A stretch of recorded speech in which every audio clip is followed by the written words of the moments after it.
네, 여러분, 안녕하세요. 네, 4월 5일에 이제 2025년도 국가직 9급 행정법 시험이 있었죠. 그래서 여러분들 어떻게 뭐 잘 보셨는지, 그러니까 자기 실력대로 어느 정도 나오셨는지 모르겠지만, 최대한 그 분위기를 보면서 내가 이제 만약 못 봤다 하더라도 나중에 그 분위기에서 어떻게 시험을 볼지 그거를 가늠할 수 있으셨으면 좋겠어요. 그래서 어, 뭐 잘 보신 분들도 있고 내 생각보다 잘 안 나왔다라고 생각하는 분들도 계시겠지만 그래도 앞으로 계속 할 거라면 시험 공부를 계속 할 거라면은 그거를 계기로 해가지고 다시 내가 이제 목표 설정해서 계획 세워 나가면서 꾸준히 실천해 나가는 게 지금으로서는 가장 최선이죠. 그렇게 이제 해 나가시면 되세요. 그리고 뭐 항상 경험이라는 거는 실패를 해봐야 또 깨닫게 되는 것도 있는 거고, 그래서 너무 좌절하거나 낙담하지 마시고요. 우리가 이제 그 기출 문제들을 조금 잘 이렇게 회독을 돌리시면서 이런 기출들이 주로 많이 나오는구나 보고, 그리고 그 기본적인 개념들 내가 충분히 숙지하지 못한 것들이 있다면은 그거를 좀 꼼꼼히 내가 짚고 가야 되겠다. 그렇게 또 이제 계획을 세우시고, 그리고 이제 회독을 돌리면서 내가 조금 과거에는 그냥 암기에만 급급했던 거라면은 그게 아니라 이제는 조금 이해를 해서 조금 응용된 문제도 풀어보자. 그렇게 조금 자신감을 가지셨으면 좋겠어요. 그래서 판례도 조금 이제 판례 하나만 한 문장에서 한 지문에서 나오는 게 아니라 판례 두 개가 이제 복합적으로 이렇게 나오는 경우도 있을 수가 있으니까 최대한 이제 내가 이해를 가급적 해야 되겠다. 그렇게 마음을 먹고선 이제 공부를 해 나가시면 되세요.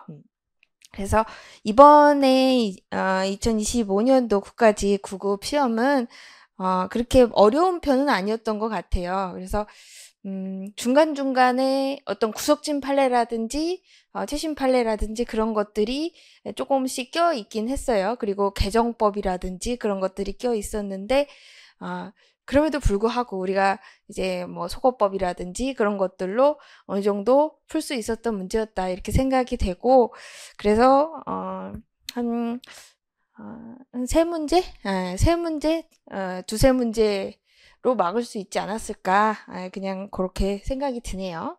그래서 만약에 내가 그 정도 나오지 않았다 그러면 너무 낙담하지 마시고 내가 이제 차근차근 조금 과거와는 다르게 좀 이해를 해 나가야 되겠다. 내가 기본적인 개념을 조금씩 이제 깊이 있게 과거보다는 너무 깊이 들어갈 필요도 없고요. 수험 공부기 때문에 과거보다는 조금 더 깊이 있게 공부를 해둬야 되겠다.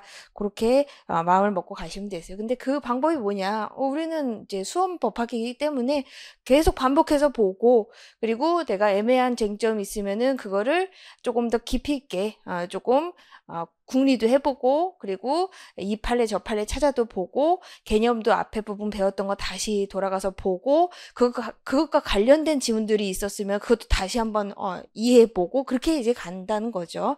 그래서 기존에 해왔던 방식대로 하시면 되세요. 그래서 우리가 이제 그 학원 커리 같은 경우는 기본 강의, 기출, 모의고사 이렇게 뭐 막판 뭐 마무리 요약 뭐 이렇게 가잖아요. 그게 다 이유가 회독을 위한 거잖아요. 근데 그 회독을 혼자 할 수 있으면은 굳이 그 커리대로 갈 필요가 없어요.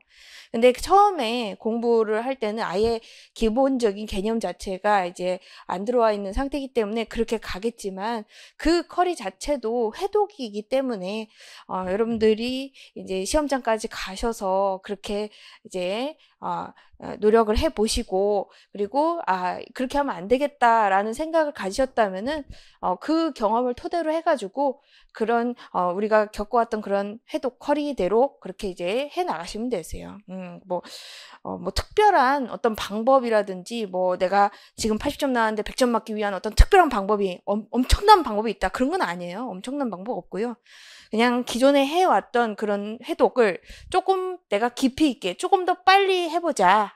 이게 가장 중요하고, 그리고 항상 시험장에서의 그 환경, 시험장에서 내가 몇 분 안에 풀었는지, 그리고 골고루 과목마다 골고루 시간 배치가 잘 됐는지 그런 것들을 기억을 상기해 보면서 생각해 보고, 그리고 다시 내가 조금 좀 부족한 부분들이 있었다면 그런 것들을 케어할 수 있는 시간들을 조금 계획을 세워가지고 이렇게 마련해서 해 나가시면 좋을 것 같아요.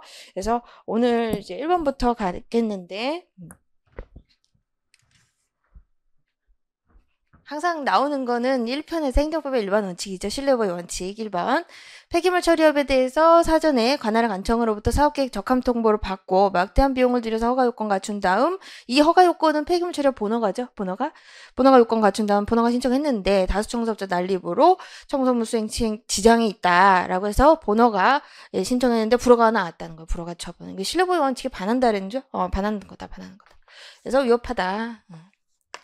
이거는 우리가 신뢰보의 원칙, 우리 많은 판례들을 공부를 했는데 그 중에서 또 대표 판례에 반대되는 판례다 해서 우리가 공부를 했었는데, 이거 폐기물 처리업 적합통보, 적정통보 사건이잖아요. 이거 말고도 이제 요거 말고 국토이용계획 변경 신청 그것도 있었죠. 그래서 국토이용계획 변경 신청, 국토 이용 계획 변경 신청 거부. 이거는 신뢰보호 원칙에 반하지 않는다. 적합하다. 이렇게 봤죠? 그쵸? 그래서 요거하고 이제 그 반대되는, 이제 케이스로 우리가 공부를 했었던 거예요. 적합통보. 그죠?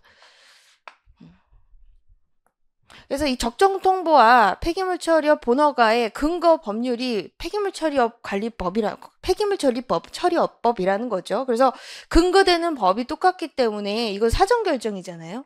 그래서 이제 완전 허가의 일부 요건에 대한 이렇게 적정 통보를 했음에도 불구하고, 이런 다수 청소업자 난립이라는 법에서 정하지도 않은 요건을 갖다가 들어서 불허가 처분을 하는 것은, 이것은 예견할 수 없는 사유잖아요. 그래서 신뢰보호 원칙에 반한다. 그렇게 봤고, 국토이용계획 변경 요 사건은 국토이용계획법과 폐기물 처리업 법과 근거 법률이 이제 다르기 때문에 각각의 요건이 다르다. 그래서 이제 적정 통보 받았다는 것이 국토이용계획 변경까지 해주겠다는 공적 기능 표명은 아니다 해가지고 우리가 이거 대표적으로 이거 되게 중요하다 해가지고 공부를 했었던 거고, 그리고 요거하고 이제 토지용지 변경 허가 신청 거부도 요거랑 마찬가지 법리로 이제 신뢰보호 원칙 반하지 않는다 그렇게 봤고, 그거에 반대되는 케이스로 요거였잖아요. 요거. 그래서 요거는 이제 막대한 비용을 이미 다 들였죠. 이제 신뢰 기초가 되는 상황이 있었고, 이거를 믿은 사람이 지금 이런 투자를 한 거예요. 투자를 했고, 그리고 이게 뜻밖의 사유로 이제 원래는 본허가가 나와야 되는데 불허가 처분을 받은 거죠. 그래서 신뢰보호 원칙에 반한다 그렇게 봤고요. 그다음에 2번, 단체장이 사업자에게 주택사업계획 승인을 하면서 그 주택사업과는 아무런 관련이 없는 토지를 기부채납하도록 하는 부관을 붙였다. 그래서 지금 부관이 부당결부 원칙에 반하는지 그게 문제죠. 그래서 주된 처분과 실적 관련성이 있는 부관이면은 이거는 적법한 건데, 실적 관련성이 없는 부관이다 그러면은 이것은 부당결부 금지 원칙에 반해서 위협한 거죠. 그래서 아무런 관련이 없는 이런 말이 나왔다. 그죠? 그래서 이거 위반돼서 위협한 거죠. 그래서 지금 이제 요 대규모 아파트 건설 사업과 아무런 관련이 없는 토지를 갖다가 증여해라 이렇게 했다는 거죠. 그래서 이것은 이제 부당결부 금지 원칙에 위반된다. 이제 이거 평등 원칙 근거를 두고 있죠. 그래서 이건 잘못된 거죠. 실적 관련성이 없는 의무를 부과하고 있잖아요. 그래서 이것은 역시 부당결부 금지 원칙에 반한다 이렇게 봤었고, 3번. 지방의회의 조사 감사를 위해서 채택된 증인 불출석 과태료죠. 요것을 사회적 신분에 따라 차등부과하는 거예요. 그래서 이 조례의 내용이 이제 문제가 됐는데, 이 조례가 내용이 지금 이 증인이 어떤 사회적 신분을 가지고 있느냐에 따라서 과태료를 다르게 책정을 한다는 거죠. 그래서 이것은 사회적 신분에 따라서 지금 차별 취급을 하고 있잖아요. 이거는 합리적 사유가 아니죠. 합리적인 이유 없는 차별 취급이기 때문에 평등 원칙이 위배되는 거죠. 위배되지 않는다. 합리성 인정할 수 없다는 거. 합리적인 이유 없이 차별 취급해서는 안 되는 것, 그게 이제 평등의 원칙이죠. 그래서 이건 합리성을 인정할 수 없다고 봤어요. 사회적 신분에 따라서 이렇게 과태료를 차등부과할 필요가 없다는 거죠. 그렇죠? 그래서 이런 사회적 신분이라는 걸로 이제 차별 취급한다는 것은, 이것은 합리적인 이유가 없다 그렇게 봤어요. 그다음에 4번 보시면요. 과세관청이 납세 의무자에게 부가가치세 면세사업자용 사업자 등록증을 교부한 행위. 이제 사업자 등록증을 교부를 했죠. 그리고 나서 이제 이 부가세, 부가처분을 한 거죠. 그랬더니 이 상대방이 부가세 면세 사업자용 교부하지 않았냐. 그렇기 때문에 이것은 나한테 신뢰를 부여한 것이고 너희들이 부가세를 부과한 것은 이것은 신뢰본칙 반한다. 이렇게 주장했지만 사업자 등록증 교부는요. 공적견해 표명이 아니라는 거죠. 그래서 부가세 과세하지 않겠다는 그런 공적견해 표명이 아니다. 그래서 맞는 거죠. 그래서 요 사업자 등록증 교부는 이거는 사업자 등록증이라는 것 자체가 이제 이건 형식 심사만 해요. 형식 심사. 그래서 이게 실질적으로 세금을 내지 않아도 되는 건지 아닌지 그런 것까지 보지 않는다는 거죠. 그래서 형식 심사를 하기 때문에 이건 공적견해 표명이 아니라는 거죠. 그래서 우리가 공적견해 표명인지 아닌지 우리 판례가 여러 가지가 있는데 우리가 일반 혼적견해 표명이라든지 어떤 구체성이 없는 것들 그런 것들은 공적견해 표명으로 보지 않죠. 그래서 이거 형식적인 심사예요. 형식적인 심사. 그죠? 형식적, 추상적 그렇게 보시면 되세요. 그래서 요것은 실질심사를 해봐야 되는 거죠. 그래서 우리가 세무조사라는 것도 하는 거예요. 그래서 부가세 이 자체로 이 증을 교부했다는 것 자체로 세금을 부과하지 않겠다라는 의사표명으로 볼 수는 없어요. 우린 실질과세가 원칙이에요. 그래서 그렇게 이제 보시면 되고요. 그 다음에 2번 사인의 공급행위에서 1편에서 또 한 문제 나왔죠. 이게 어렵지는 않게 나왔죠. 1번 체육시설 설치 이용에 관한 법률상의 신고체육수업 신고체육수업, 등록체육수업 이렇게 나누잖아요. 이 법에서는. 그래서 신고체육수업은 이것은 이건 수리를 요하지 않는 신고로 해석을 하고 있죠. 그래서 이것은 자기연결적 신고예요. 자기연결적 신고. 여기에서는 이제 이게 당구장업이었어요. 당구장업. 계속 당구장 나오니까 이제 신고체육수업으로 나온 거죠. 똑같은 자기연결적 신고예요. 자기연결적. 자체완성적 다 똑같은 얘기지. 수리를 요하지 않는 신고. 그래서 수리를 요하지 않는 신고는요. 적파한 신고를 하면은 효력이 생기는 거죠. 적파한 신고를 해서 상대방에게 도달되면 되는 거예요. 그래서 접수 시에 신고로서 효력이 발생하는 것이다. 수리라는 거 별도로 필요 없죠. 수리가 신고 효력 발생 요건이 아니에요. 그래서 수리가 거부됐든 수리가 됐든 이런 것들로 효력이 발생하는 게 아니라 적파한 신고를 해서 상대방에게 도달시키면 즉 접수시키면 효력이 발생한다는 거예요. 그래서 수리가 거부됐다고 해서 무신고 즉 신고 효력이 없는 게 아니다. 맞는 거죠? 그래서 접수 시에 효력이 발생한다는 거예요. 상대방의 받아들이는 어떤 행정행위가 필요 없다는 얘기예요. 그래서 이제 수리를 요하지 않는 신고는 적파한 신고가 도달되면 효력이 생긴다. 수리를 요하지 않잖아. 수리를 요하지 않는다. 수리를 요하지 않는다는 것은 신고의 효력 발생 요건이 아니라는 거예요. 이 수리라는 게. 이게 별도의 이 수리라는 게 처분이잖아. 처분. 처분이 필요 없다는 거예요. 상대방이 받아들이는 우리가 확공통수 해가지고 준법률행위적 행정행위로서 처분으로 공부를 했었죠. 그런 수리가 필요가 없다는 거예요. 수리가 이 신고의 효력 발생 요건이 아니라는 거죠. 그래서 수리가 거부됐다 하더라도 적파한 신고를 했잖아요. 그러면 효력이 생기는 거예요. 무신고가 아니라 유신고야. 유신고. 그쵸? 네, 맞는 거죠. 2번 허가대상 건축물의 양수인이 있죠. 지금 건축허가 받은 그 건물을 산 사람이 있다는 거예요. 양수인이 이 건축법 시행규칙에 규정되어 있는 형식요건을 갖춰서 시장군수 행정관청에 적파하게 건축주 명예변경 신고를 했다. 지금 건축주 명예변경 신고죠. 그래서 지금 행위의 주체가 건축주잖아요. 그 건축주 명의를 바꿔야 건축물 대장에 양수인이 수자로 등재가 되고 그거를 토대로 해가지고 양수인이 등기를 이전 받을 수가 있잖아요. 그렇기 때문에 지금 건축주 명의를 바꾸기 위해서 이 건축주 명의 변경 신고를 하는 거죠. 그래서 요것은 일반적으로 요거는 행위요건적 신고다 그렇게 보시면 되세요. 수리를 요하는 신고. 조급하게 신고를 했다. 그러면 그 신고를 수리해야 된다. 그죠? 수리를 해야 되죠. 이 행정청 입장에서는 이걸 수리를 해야 되는 거죠. 수리해야 되는 것이지 실체적인 이유를 내세워 신고 처리를 거부할 수 없다. 이제 맞는 거다. 그래서 요거는요. 수리를 요하는 신고든 수리를 요하지 않는 신고든 적파한 신고를 하게 하면은 접수나 수리를 해야 된다. 그 판례예요. 그래서 이것도 지금 적법하게 신고를 했다고 했잖아요. 그죠? 그러면은 수리를 해야 된다. 여기 이 법에서 요구하고 있는 이 수리의 요건이라는 거가 이 형식요건이라는 거예요. 형식요건. 그래서 법에서 요구하고 있는 요건을 갖췄다면은 수리를 해야 된다는 거예요. 실체적인 이유라는 것은 타법상의 요건이라든지 어떤 공익상의 이유라든지 어떤 진실성이라든지 그런 거 따지지 말라는 얘기예요. 법 자체에서 요구하고 있는 요건을 다 갖췄잖아요. 그럼 당연히 수리를 해야 되는 거죠. 그래서 우리가 신고라는 것은 허가제 규제를 완화하는 거죠. 그래서 수리를 요하는 신고든 수리를 요하지 않는 신고든 원칙 기속행위예요. 그 수리 여부가 기속행위라는 거죠. 그래서 갖췄다고 했잖아. 그럼 수리를 해야 돼, 원칙적으로. 그죠? 해야 된다, 이렇게. 그래서 실체적인 이유를 내세워서 수리를 거부할 수 없다, 이런 판례가 있다. 그래서 이런 것들도 하나 이제 체크하면서 우리가 넘어간 거잖아요. 우리가 기본 강의 때도 그거 상기하시면 되고. 그다음에 3번. 인허가 의제 효과를 수반하는 건축신고. 이것은 일반적인 건축신고와 달리, 그렇죠, 다르죠. 일반적인 건축신고 자기연결적 신고로 해석하고 인허가 의제되면은 이건 행위요건적 신고로 해석을 하잖아요. 그래서 다르다. 그래서 요 인허가 의제 효과를 수반하는 건축신고는 행위요건적 신고고, 그래서 행정청이 실행요건에 관한 심사를 한 후 수리해야 된다. 이제 맞는 거죠.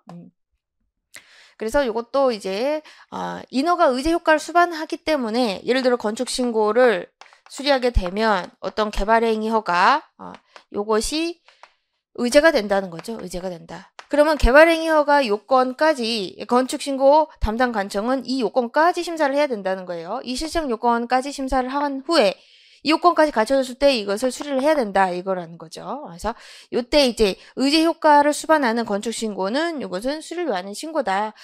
이 다른 인허가의 실질적 요건, 실체적 요건 심사를 해야 된다라는 거예요. 다음에 4번.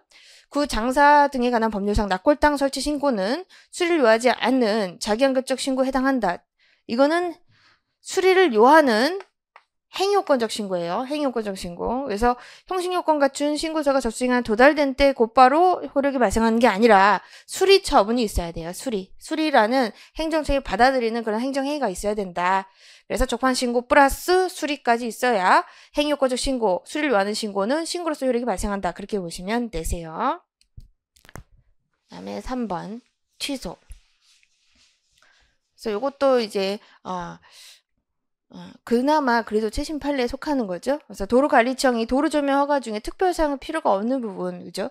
지금 점용 면적이 이게 필요가 없는 부분이 생겼다는 거예요. 특별사항이라는 것은 점용 허가예요. 점용 허가. 근데 이제 특별사항은 필요가 없는 부분이라는 것은 점용 면적, 일정한 점용 면적이 필요가 없다는 거예요. 근데 그걸 소급적으로 직권 취소했다. 예를 들어서 이제 뭐 여기가 도로가 있고 이제 인도가 있다. 그리고 여기 주유소가 이제 있고요. 그러면 이게 도로가 이렇게 차가 다니잖아요. 그러면 이제 여기 주유소 가려면은 이렇게 인도를 이렇게 턱을 낮추죠. 이렇게 주유소 들어가야 되니까 이제 도로와 인도 요 사이에 이렇게 요 턱이 있잖아요. 요 턱을 좀 낮춘다는 거예요. 이 주유소 하는 사람이 이 인도의 턱을 낮출 때 도로조명 허가를 받아야 돼요. 근데 이 인도 턱을 낮췄는데 도로조명 허가를 처음에 받을 때 이만큼을 받았다는 거예요. 이만큼. 면적 2배를, 예를 들어서 2배를 받았다. 턱 낮추기 위해서. 그래서 이 2배를 받았는데 사실 이만큼이 필요가 없었어. 이만큼이 필요가 없어가지고 이거 2분의 1만 남겨둬서 상관이 없었다는 거죠. 그래서 이 나머지 2분의 1을 갖다가 소급적으로 직권 취소한 거예요. 그래서 이 면적 부분 중에서 예를 들어서 2분의 1 부분을 이만큼의 점용 면적 부분에 관한 도로조명 허가를 소급적으로 취소했다는 거예요. 그러면은 이 주유소업자는 지금 요 전체 점용 면적에 대해서 지금 계속해서 점용료를 내왔을 거 아니에요. 과거부터. 그죠? 그러면은 이걸 소급적으로 취소하게 되면 이만큼의 면적을 소급적으로 취소하게 되면은 기존부터 내왔던 점용료 중에서 이 면적 부분에 관한 점용료는 부당이득이 되는 거죠. 그래서 이거는 원인이 사라지기 때문에. 그죠? 면적이 이 정도면은 점용료도 이 정도 내야 되는 거예요. 근데 점용료까지 지금 어떻게 부당이득이 되는 거죠. 이 면적 부분을 갖다가 이 면적 부분에 관한 도로조명 허가를 소급적으로 취소하게 되면은 이 면적 부분에 관한 점용료도 부당이득이 되는 거죠. 그래서 소급적으로 취소하면서 이 면적 부분에 관한 점용료 이것이 뭐가 된다? 이제 부당이득이 된다. 기존부터 내왔던 것이 부당이득이 된다는 거예요. 부당이득. 행정청한테 내왔잖아요. 그럼 행정청이 부당이득을 하고 있다는 거죠. 그럼 행정청이 부당이득을 반환해줘야 된다는 얘기죠. 그죠? 그래서 지금 여기서 소급적으로 직권 취소했다. 그러면 관리청은 이미 징수한 이 점용료 중 이제 이 면적 부분에 관한 취소했죠. 이 면적을 취소했죠. 이 취소된 부분의 점용 면적에 해당하는 점용료를 반환해야 되는 거죠. 반환해야 된다. 이 전체 면적에 대해서 점용료를 걷어왔잖아요. 근데 이 면적 부분에 관한 점용 허가를 소급적으로 직권 취소하게 되면은 그만큼 그 기존에 내왔던 이 면적 부분에 관한 점용료는 부당이득이 되는 거죠. 처음부터 이거는 법률상 원인이 없게 되는 거니까 소급적으로 취소했으니까. 그래서 이것도 역시 정료를 반환해야 된다라는 판례죠. 이거는 당연히 반환을 해야 되겠죠. 소급적으로 직권 취소했기 때문에 그렇게 이제 보시면 돼요. 2번 과세관청이 조세부가처분을 취소하면 그 부가처분으로 인한 법률효과는 일단 소멸하는 것이다. 그래서 그 후 다시 동일한 과세 대상에 대해서 조세부가처분을 하여도 이미 소멸한 법률효과가 다시 회복되는 것은 아니다. 그렇죠. 이게 조세부가처분, 과세처분의 취소의 취소는 인정되지 않는다. 우리가 공부했잖아요. 그래서 취소의 취소를 생각하시면 돼요. 취소의 취소. 취소의 취소. 이 침입적, 부담적 행정행위의 취소의 취소는 이거는 인정이 안 되죠. 부정된다. 부정된다는 것은 이 처분을 취소하고 취소해도 이 원처분이 소급해서 부활하거나 소급해서 회복되거나 소급해서 소생되지 않는다는 얘기예요. 이게 완전히 이 취소, 처음 나온 취소로 완전히 없어졌다는 거예요. 소멸된다. 그래서 이 취소를 다시 취소한다고 해서 원처분이 부활하는 게 아니라는 거예요. 그래서 부정이라는 거예요. 그래서 소멸한다는 거죠. 그래서 지금 여기서도 과세처분 취소 이거 안 되기 때문에 결론은 다시 처분을 해야 된다. 다시 과세처분을 해야 된다. 그렇게 우리가 공부를 했었어요. 기본 강의 때. 그래서 다시 처분을 했다는 거예요. 지금 그 후 다시 취소한 게 아니라 이 취소를 다시 취소한 게 아니라 그 후 다시 과세처분을 했다는 거죠. 그러면은 다시 부가처분을 하면은 이때 처음에 원행정 처분, 처음에 했었던 이 과세처분이 다시 부활해요. 부활하지 않기 위해서, 부활을 하지 않게끔 하기 위해서 새로 처분을 하는 거예요. 그렇죠? 그래서 이미 소멸한 법률효과가 다시 회복되는 것은 아니다. 이제 맞는 거죠. 이미 소멸한 법률효과, 그죠? 요게 다시 부활하거나 이게 다시 소생하거나 그렇게 회복되지 않는다는 거예요. 이제 맞는 거죠. 그죠? 그래서 조세부가처분의 취소는 부정된다. 그래서 다시 과세처분을 새롭게 해야 된다. 이 새롭게 해야 된다는 말 뜻이 말 그대로 이 처분을 한다고 했을 때 과거 처분이 다시 소생하는 거냐? 소생하는 게 아니라는 거예요. 소생하는 건 아니다. 이 새로운 처분이라 새로운 처분, 그죠? 그 다시 동일한 과세 대상에 대해서 조세부가처분을 한다면은 이것은 종전 처분 을 회복시키는 의미가 아니라 이건 새로운 부가처분이라는 거예요. 새로운 부가처분. 새로운 부가처분이다. 그렇죠? 그래서 우리가 세금 같은 경우는 어떤 조세부가처분 제척기간이라든지 그런 게 있거든요. 그러니까 이런 것들도 이 새롭게 해석이 되기 때문에 이 과세처분이 새롭게 해석이 되기 때문에 제척기간을 도과하면 안 돼요.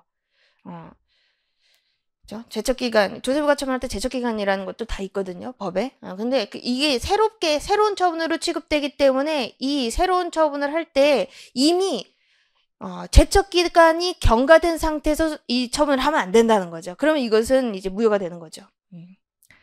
이렇게 보시면 되고, 그다음에 3번 수익적 처분에 대한 취소권 행사, 그죠? 기득권 침해. 수익적 처분 취소는 이익 형량을 해야 되죠. 이거 수익적 처분은 없애잖아요, 그죠? 요거 신뢰가 침해될 수 있잖아요. 수익적 처분이 계속될 것이라는 신뢰. 그리고 취소를 해야 될 공익상 필요성. 그러니까 그걸 갖다 이익 형량을 해서 결정해야 된다. 그래서 그게 공익상 필요, 제3자 이익 보호 필요가 있는 때 한해서 허용된다라는 거죠. 이익 형량을 해야 된다. 그죠? 그래서 요거는 이제 쟁송 취소의 경우에 적용되지 않는다. 그렇죠? 전송 취소는 침입적인 거 취소하는 거잖아요. 지금 수익적 처분의 취소는 이익 형량을 해라라는 이익 형량의 법리가 적용이 되지만 쟁송 취소는 침입적 처분을 취소하는 거잖아요. 쟁송 취소, 수익적 처분 취소해달라 취소송 제기하는 사람은 없잖아요. 그래서 침입적 처분 취소해달라 취소송 제기하지. 그래서 쟁송 취소의 경우는 적용되지 않아요. 맞는 거다. 그렇죠? 그렇게. 물론 이제 쟁송 취소 같은 경우는 사정 판결, 사정 재결 같은 경우는 이익 형량을 해야 될 필요성이 있을 수도 있죠. 그때는. 근데 일반적으로는 이제 그런 상황이 아닌 이상은 침입적인 처분의 취소를 구하는 것이기 때문에 이익 형량의 법리가 적용되지 않아요. 그다음에 4번 행정청이 의료법인 이사에 대한 이사취임 승인 취소 처분을 직권 취소한 후에 이거 취소 처분을 직권으로 취소한 경우 1처분과 2처분 사이에 법원에 의해서 선임 결정된 임시이사들의 지위는 법원의 해임 결정이 없더라도 당연히 소멸된다. 그렇죠? 이거는 지금 여기에서 이사 취임 승인이 있었고 요걸 갖다가 취소했고 또 이걸 갖다가 또 취소를 한 거잖아요. 그래서 지금 요 취소하고 취소 사이에 지금 임시사가 선임이 된 거죠. 법원에 의해서. 그러니까 이사가 없게 되면, 어떤 회사에 이사가 없게 되면은, 결혼이 생기게 되면은 이렇게 임시이사가 선임될 수 있어요. 임시이사는 정식이사가 선임되면은 당연히 물러나야 될 지위에 있는 거죠. 그 지위 자체가 정식이사가 취임이 되거나 종전이사의 지위가 회복되게 되면은 임시이사는 당연히 물러나야 되는 거지. 같이 이사하지는 않잖아요. 이사의 결격이 있을 때 임시이사를 선임하는 거예요. 그래서 지금 여기서 이사 취임 승인이 취소되었고 이 취소가 다시 취소되었다. 그러면은 이 취소로 인해서 이사 취임 승인이 소급해서 복구되느냐, 소급해서 회복되느냐, 소급해서 소생되느냐, 이게 소급해서 유효하게 되느냐, 그죠? 그렇게 된다는 거죠. 그래서 수익적 행정이 취소의 취소는 인정이 되죠. 인정이 된다. 원행정행위가 회복된다. 그러면은 얘는 어떻게 되는 거예요? 얘는 그냥 없어지는 거예요. 법원의 해임 결정이 필요가 없어요. 얘는 그냥 없어지는 거예요. 임시반장하고 진짜 정식 뽑혀가지고 제대로 정식 절차를 거쳐서 선임된 반장하고 같이 반장할 수는 없잖아요. 그죠? 그래서 반장이 없을 때 임시반장을 뽑는 거예요. 그런 똑같아요. 이것도. 그래서 지금 법원의 해임 결정 없더라도 당연히 소멸한다. 그렇게 이제 보시면 되세요. 됐고, 그 다음에 4번. 그래서 여기에서는 우리가 요 판례에서는 광어권 선출원, 광어권 이게 광어퍼가였다. 근데 취소의 취소 요 사이에 선출원자가 있었다. 근데 이 선출원자는 이해관계에 있는 제3자에 해당한다. 그래서 취소의 취소가 안 된다. 그 판례도 있었죠. 그래서 그 판례는 이제 광어퍼가 선출원자는 이해관계가 있는 제3자다. 그렇게 봤기 때문에 그때는 수익적 행정행위라 하더라도 취소의 취소가 안 된다. 그렇게 봤지만 임시사는 이해관계에 있는 제3자가 아니라는 거예요. 이해관계에 있는 제3자가 아니다. 그렇죠? 4번 보시면요. 그 도시정비법에 따른 주택 재건축 정비사업조합이 수립한 사업시행 계획은 인가고시를 통해서 확정되면 구속적 행정계획으로 처분에 해당한다. 그렇죠? 이 공사계획, 사업시행 계획. 이거는 인가를 받게 되면은 요 인가는 요 강화상의 인가를 얘기해요. 인가는 효력 발생 요건이죠. 그래서 사업시행 계획에 대해서 이제 효력을 발생시켜주는 사업시행 계획을 대외적 효력이 있게끔 만들어주는 이 보충적 행위죠. 그래서 대외적인 구속력이 생긴다는 거죠. 그래서 이 인가를 받게 되면은 대외적 구속력이 생긴다. 그래서 구속적 행정 계획이 돼서 이 사업시행 계획 자체가 대외적인 조합이 행한 처분이 되는 거죠. 처분에 해당한다. 이거는 똑같은 법리가 관리처분 계획이잖아요. 관리처분 계획도 인가고시가 있으면은 대외적 구속력이 생겨서 대외적인 처분이 되는 거죠. 그다음에 요것도 이제 요것만 이렇게 나왔지만 요거 말고도 여러 가지 쟁점이 여기 많잖아요. 인가 후는 항고, 인가 전은 당사자 그런 것도 우리가 공부를 했었고, 그죠? 인가를 받게 되면은 이 계획 자체가 처분이기 때문에 이 계획에 대해서 항고성을 다퉈야 된다 이렇게 공부를 했었고, 총회결의 하자가 있어도. 근데 인가 전에는 이 계획 안에 대한 총회결에 대해서 당사성을 제기해야 된다. 그것도 우리가 공부했었던 거죠. 니은번 환지계획. 환지계획은 이제 환지 절차 자체가 환지계획. 그죠? 환지라는 것은 이 토지를 어떤 정비구역 그러니까 토지를 구획 사업을 한다든지 어떤 그 수용 절차를 진행한다든지 그럴 때 그에 대해서 어떤 수용된 토지에 대해서 어떤 이제 교환해야 되는 토지에 대해서 그 보상금을 돈으로 주는 게 아니라 새로운 땅으로 주는 거잖아요. 그래서 환지라는 것은 보상금을 현금으로 주는 게 아니라 땅으로 주는 거다. 새로운 개간된 땅으로 주는 거다. 그래서 이 환지라는 거, 환지 계획, 그리고 환지 예정지 지정, 환지 처분 이 절차로 가죠. 그래서 이것은 환지 예정지 지정, 환지 처분의 근거가 된다. 그건 맞아요. 근데 이 환지 계획 자체는 처분성이 없다 그랬죠. 그 자체가 직접 토지 소유자의 지위의 변동을 일으키거나 고유한 법률 효과를 수반하는 것은 아니다. 그래서 이 근거는 되지만 이 자체가 대외적인 어떤 구속력은 없다는 거예요. 그래서 이 직접 어떤 권리 의무를 변동시키는 그런 효력은 없어요. 그래서 항고성의 대상이 되는 처분에 해당하지는 않는다. 그게 우리 판례고요. 그래서 이 환지 예정지 지정하고 환지 처분은 처분성이 있어요. 환지 예정지 지정은 사용수익권을 주는 거고 토지 소유자한테. 환지 처분은 처분권 자체를 주는 거죠. 등기를 이전해 주는 거. 그러니까 당연히 토지 소유자의 어떤 실적인 권리 의무 관계에 영향을 미치는 거죠. 근데 환지 계획 자체는 어떤 이거의 근거는 되지만 이 자체만으로는 대의적 효력은 없다.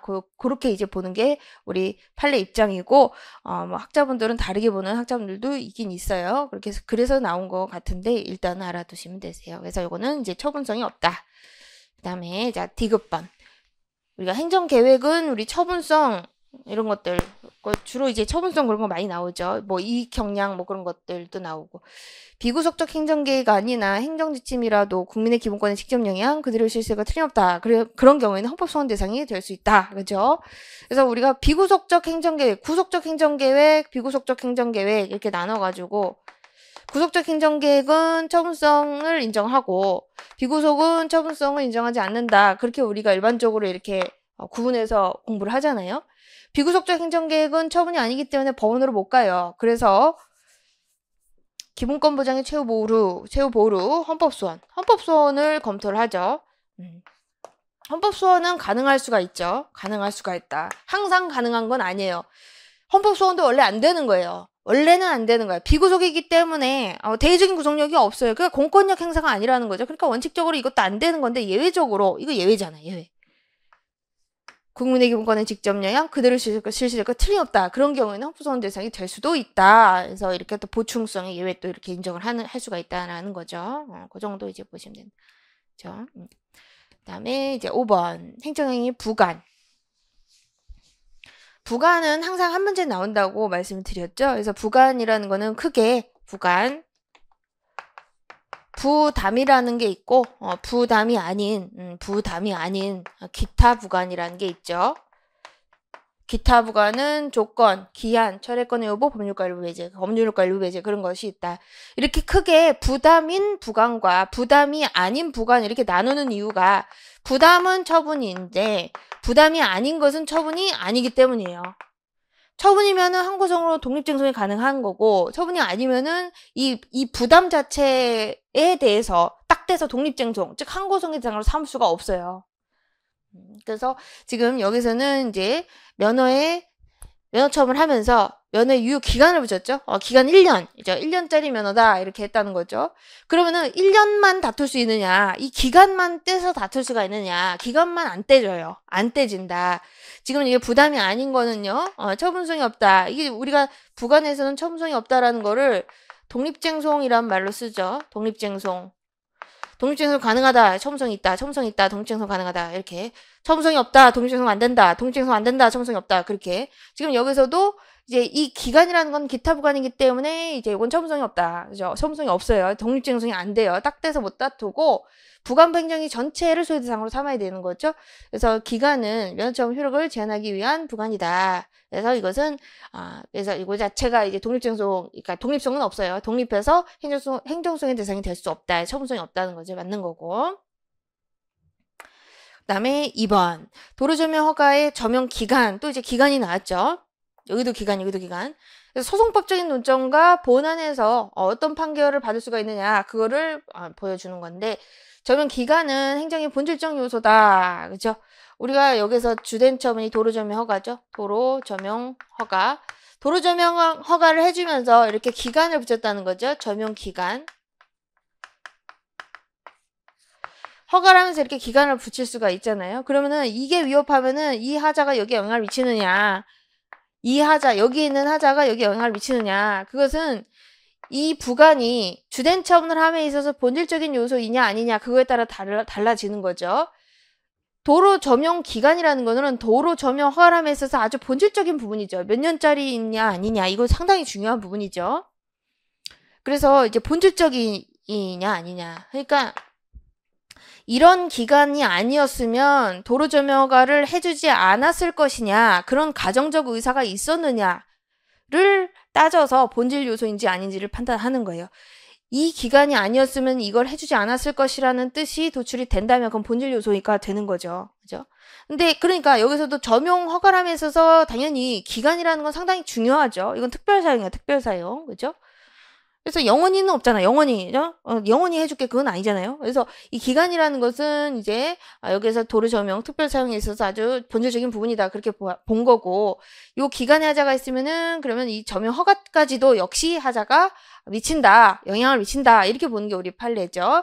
그래서 부간의 하자가 주된 처분에 영향을 미치느냐와 관련된 문제고 이건 본질 요소인지 아닌지에 따라 다른데 본질 요소라면 이 부간이 본질 요소라면 이 처분 자체, 주된 처분 자체가 다 위협하게 된다. 그게 우리 판례죠. 맞는 거다.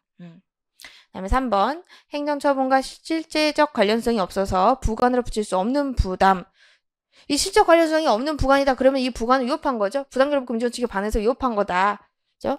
공법에 반하는 거예요. 공법 원리에 반하는 부관인 거죠. 근데 이걸 갖다가 사업상 계약 형식으로 부과할 수가 있느냐? 당연히 안 된다는 거죠. 이건 탈법행위인 거죠. 탈법행위. 공법을 지금 어기는 게 되는데, 어기는 게 될까봐 지금 사법상의 계약 형식을 통해서 이거를 갖다 탈법행위를 하려고 하는 거잖아요. 그래서 당연히 이거는 허용될 수 없겠죠. 부과할 수 없다. 사업상 계약 형식 의사합치나 의사합치. 계약서 사인 동의. 동의하면은 다 이런 공법행위의 원리, 공법의 법리가 다 배제되나요? 배제되지 않죠, 당연히. 그래서 이런 탈법행위도 역시 이거는 법치주의에 반하는 것이다. 그래서 사업상 계약 형식으로도 이런 부관을 붙일 수가 없다는 거예요. 붙일 수가 없다. 부과할 수 없다. 계약서를 써가지고 어떤 인정될 수 없는 어떤 뭐 증여계약이라든지 그런 것들을 체결할 수는 없다는 거죠. 그런 것들.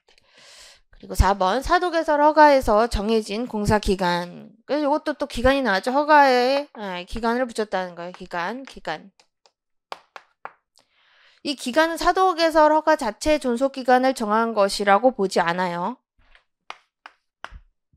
그러니까 이 사도개설 허가 자체의 존속기간이라는 것은 유효기간이라는 거예요. 종기로 해석하지 않고 이 공사기간은 우리 판례가 부담으로 해석해요. 부담.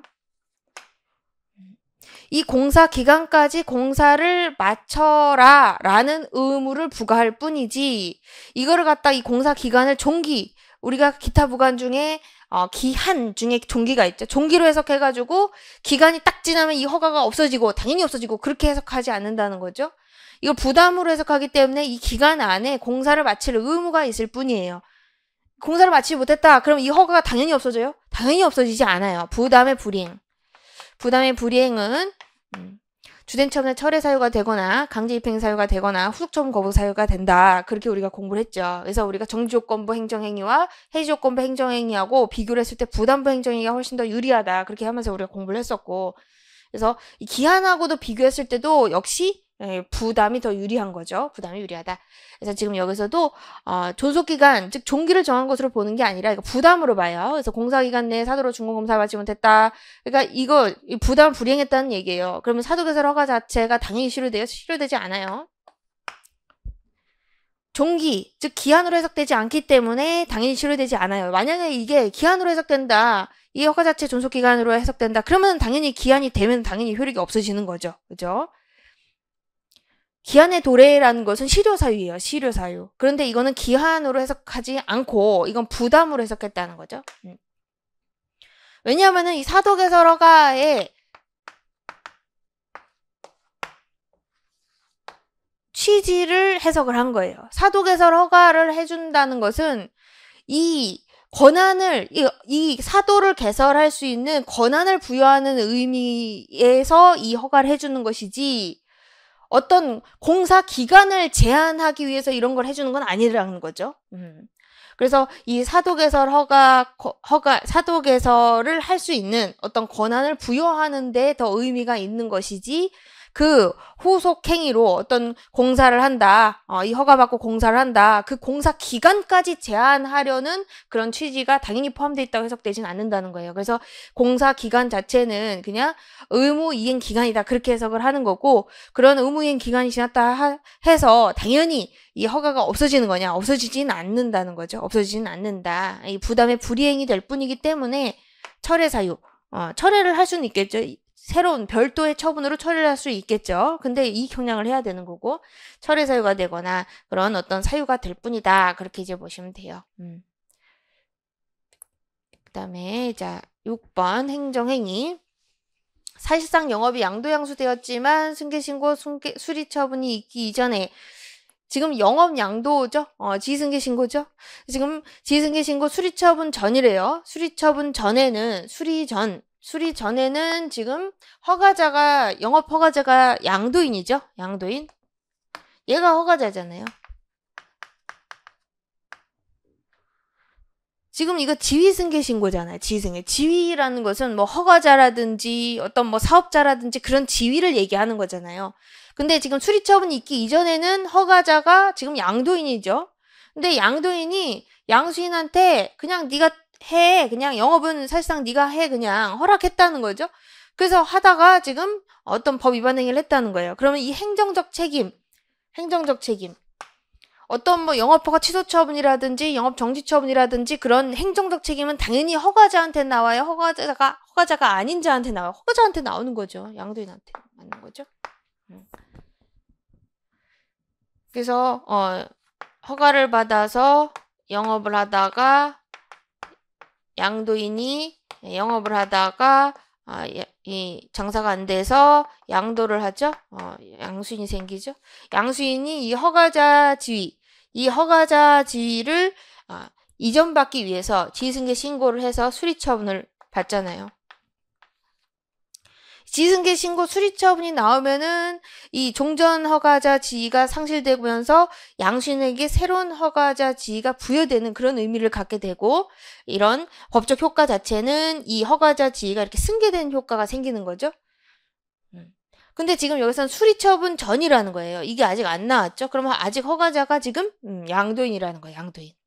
지휘승계 신고는 행위요건적 신고로 해석이 돼요. 그래서 수리처분이 있어야 지위가 승계돼요. 근데 지금 수리처분이 있기 전이기 때문에 지휘승계 효과가 아직 없는 거예요. 그래서 양도인이 허가자고 당연히 행정적 책임은 이 허가자한테 나오는 거예요. 허가자한테. 그래서 양도인에게 기속된다. 이거 벌림팔이다. 그렇게 수업 시간에도 말씀드렸었는 거예요. 그 다음에 2번 산림청장이 산림법 등이 정하는 바에 따라 국유임야 이제 일반 재산이죠. 국유림, 국유임야 다 이게 일반 재산이잖아요. 일반 재산에 관한 법률 관계이고 사법 관계죠. 그래서 상대주체로서 하는 사업상 계약이다. 이제 이거 대부하는 것도 역시 임대차 계약이고 이 대부 계약에 의한 대부를 부과 조치 이것도 역시 사업상 이행 청구다. 그렇게 보는 거죠. 대부료 부과 임차했으니까 월세 쉽게 생각해서 맞아 임대료 그거 내야 되는 거죠. 대부료 부과 이것도 사업상 이행 청구다. 행정 처분이 아니라는 거예요. 처분은 이거 공법관계잖아요. 당연히 그건 아시죠, 여러분? 행정처분은 이거는 공법관계예요. 대부료 부과는 사법관계예요. 사법관계. 아셨죠? 일반재산에 관한 법률관계, 사법관계. 공법관계, 사법관계 나누는 가장 큰 이유가 이제 관할이 다른 거예요. 공법관계는 행정소송, 사법관계는 민사소송. 그렇죠? 관할이 다르죠. 다음에 3번 인가처분에 하자가 없더라도 기본행위 하자가 있다면 기본행위 하자를 내세워 바로 그에 대한 행정청에 인가처분 취소를 구할 수 없죠. 지금 인가는 기본행위의 효력을 보충해주고 효력을 완성시켜주는 행위잖아요. 행정청의 행정행위잖아요. 그런데 이 기본행위의 효력을 이렇게 발생시키고 보충시켜주는 이런 인가, 이게 행정행위인데 각각의 행위는 별개의 행위죠. 인가에 하자가 없는데 인가를 왜 다퉈요? 기본행위 하자 있잖아. 그럼 기본행위를 다퉈야 돼. 이거 각각의 별개의 행위예요. 행위 자체는 별개라는 거죠. 물론 법적인 효력을 보충해주는 효력은 있지만 실제로는 이 각각의 형식적으로는 이 각각의 별개의 행위라는 거죠. 그래서 지금 기본행위 하자가 있잖아요. 그럼 기본행위를 다퉈야 돼요. 인가를 다툴 수익이 없다. 그게 우리 판례예요. 물론 인가를 다툴 수 있는 경우도 있는데 그건 인가처분 자체에 하자가 있는 경우여야 돼요. 그렇게 이제 보시면 돼요. 기본행위가 사법행위인 것들도 꽤 있거든요. 그러면은 기본행위를 갖다가 기본행위 하자가 있다고 해가지고 인가처분을 막 다툴 수 있게 해버리면은 원래는 민사로 가야 되는 거를 갖다가 재판으로 끌고 온다는 거죠. 또는 행정소송 제기했다가 나중에 민사소송도 같이 또 제기한다는 거예요. 그러면은 이게 기판력이 저촉될 수가 있어요. 그래서 이제 판결의 모순 저촉이 일어날 수 있기 때문에 기본행위 하자가 있으면 기본행위를 다투고 인가의 하자가 있으면 인가를 다퉈야 된다라는 것이 기본적인 법리예요. 기본적인 법리다. 기본행위 하자를 들어서 인가를 다툴 수익이 없다고 봐요. 왜냐면은 인가처분 자체 하자도 없고 일단 기본행위 하자를 다퉈서 기본행위를 소멸시키면 무효화시키면 취소시키면 인가는 당연히 없어지거든요. 인가는 보충행위이기 때문에 기본행위죠. 인가의 대상이 되는 기본행위가 없어지면은 인가는 실효돼요. 없어져요. 그래서 굳이 인가를 다툴 필요가 없어요. 기본행위 다퉈서 이거 없어지면 이거 당연히 없어지니까 이거 하자 했으면 이걸 다투라는 거예요. 실제 그렇게 이제 보시면 돼요. 그 다음에 4번 행정청이 처분을 하면서 논리적으로 당연히 수반돼야 되는 의사표시를 명시적으로 하지 않았다. 근데 그것이 행정청이 추단적 의사에 부합하고 상대방이 이를 알 수 있는 경우 행정처분에 이와 같은 의사표시가 묵시적으로 포함되어 있는 것으로 볼 수 없다. 지금 명시적이지 않으면은 묵시적으로도 가능하냐 그걸 물어보는 거고 지금 행정청의 의사에 부합하고 상대방이 알 수 있는 경우 이 두 가지는 의사합치가 있다는 거예요. 그러면은 묵시적으로도 포함되어 있다고 볼 수 있다라는 게 우리 판례예요. 그래서 요거는 요런 판례인데 아까 우리가 이사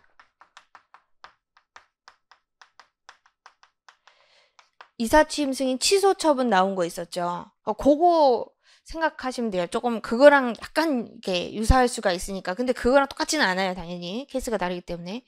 지금 이사가 있었는데 지금 이사가 임기가 만료되기 전에 이제 이사직을 수행할 수 없게 된 거예요. 그래서 지금 결혼이 생겨가지고 임시이사가 선임됐어요. 임시이사가 선임되고 나서 다시 이 회사에서는 또 이제 정식이사를 뽑겠죠. 정식이사.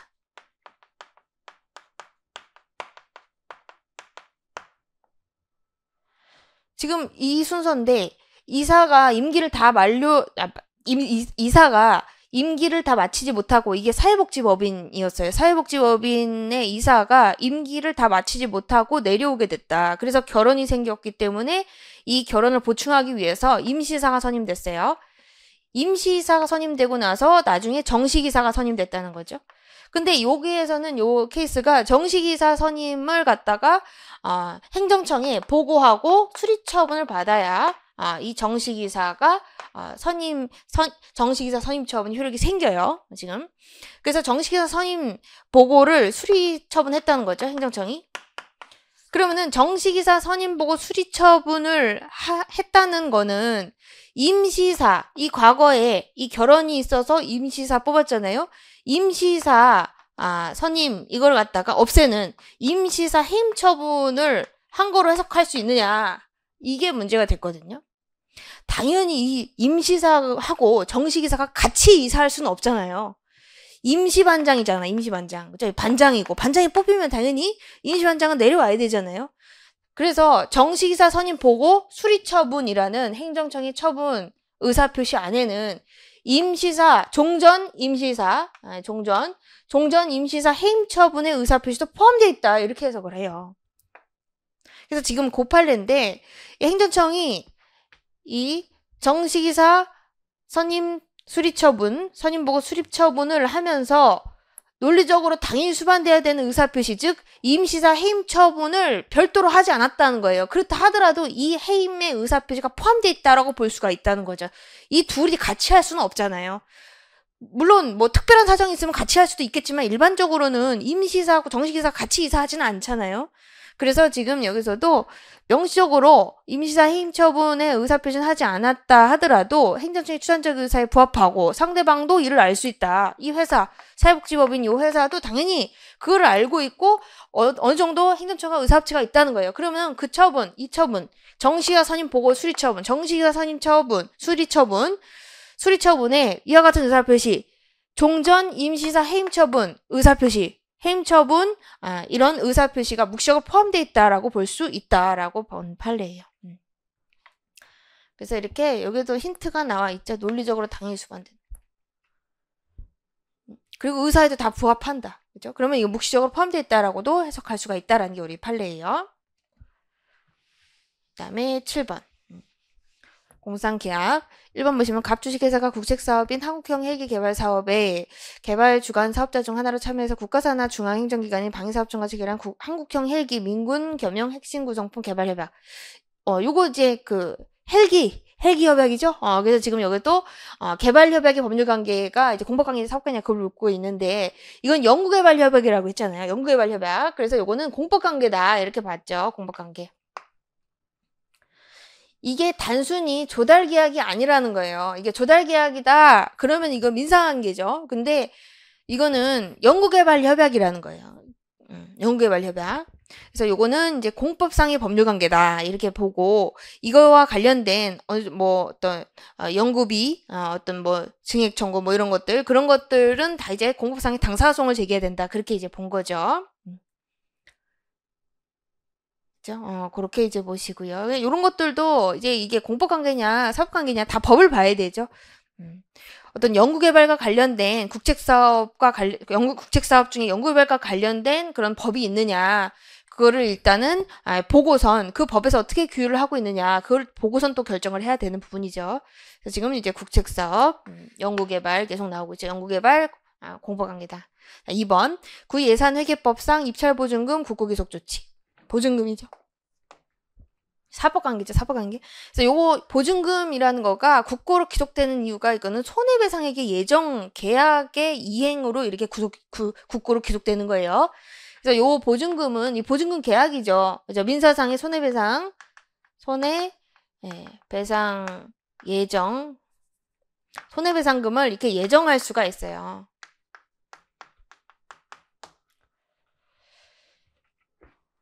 손해배상액 예정 계약이라는 게 있어요. 그래서 요거가 이제 민사상의 계약이에요. 그래서 요거는 이제 민법이 적용되는 원리이고, 그래서 요거는 민사상의 법률관계에서 행정소송이 아니라 이건 민사소송이에요. 민사소송 사법관계이기 때문에 민법이 적용된다. 그다음에 3번 과학기술법령상 국가연구개발사업협약 해지 통보. 지금 여기서 협약 해지를 얘기하고 있어요. 이거는 이제 계약 당사 지위에서 종료시키는 의사표시에 불과하지 않다. 이게 대등한 당사의 의사표시가 아니라 이건 처분이라고 봤죠. 처분. 공법상 계약의 해지가 당연히 처분이냐? 그건 아니고요. 공상계약의 해지가 그럼 당연히 처분이 아니냐? 그것도 아니에요. 그래서 이 해지의 근간이 되는 어떤 계약이라든지 법령을 봐야 되는데 지금 여기서는 이 과학기술법에 따라서 협약 해지를 했다는 거예요. 그래서 법적 근거가 있고 이 법에서 이 협약을 해지한 원인이 되는 그런 어떤 원인들이 다 규정이 돼 있다는 거죠. 그래서 요거는 이제 제재 사유죠. 제재. 이거 BK21 사업협약 사건이죠. 그래서 이거는 이제 연구개발비를 갖다가 부당하게 쓴 거죠. 부당 전출, 부당하게 쓴 거다. 그래서 이거는 지금 이 법에서 이거를 제재하는 일환으로 제재의 일환으로 규정을 하고 있고 이 법에 따라서 이 해지를 한 것이다. 이렇게 본 거죠. 그래서 법에 근거를 둔 제재 처분이다. 이렇게 보시면 되죠.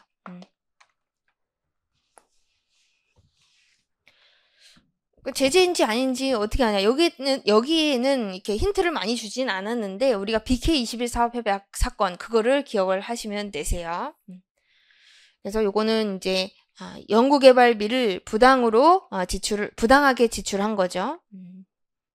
그래서 그런 것들 이제 제재 일환으로 해지가 된 사안이다. 기억하시면 되고. 그래서 요거는 항고송으로 가야 되겠죠. 그 다음에 4번 보시면 국립의료원 부서주차장에 관한 위탁관리 용역 운영계약. 요것은 순전히 상제주로서 행한 사업상계약이다. 아니죠.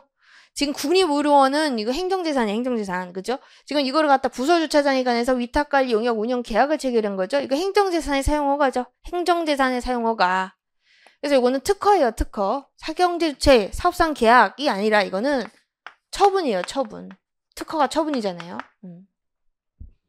이 계약의 실질이 이거는 계약이 아니에요. 말만 계약이지. 처분이라는 거죠. 그래서 행정재산 사용수익 허가다. 행정재산의 목적 외의 사용이다. 목적 외의 사용.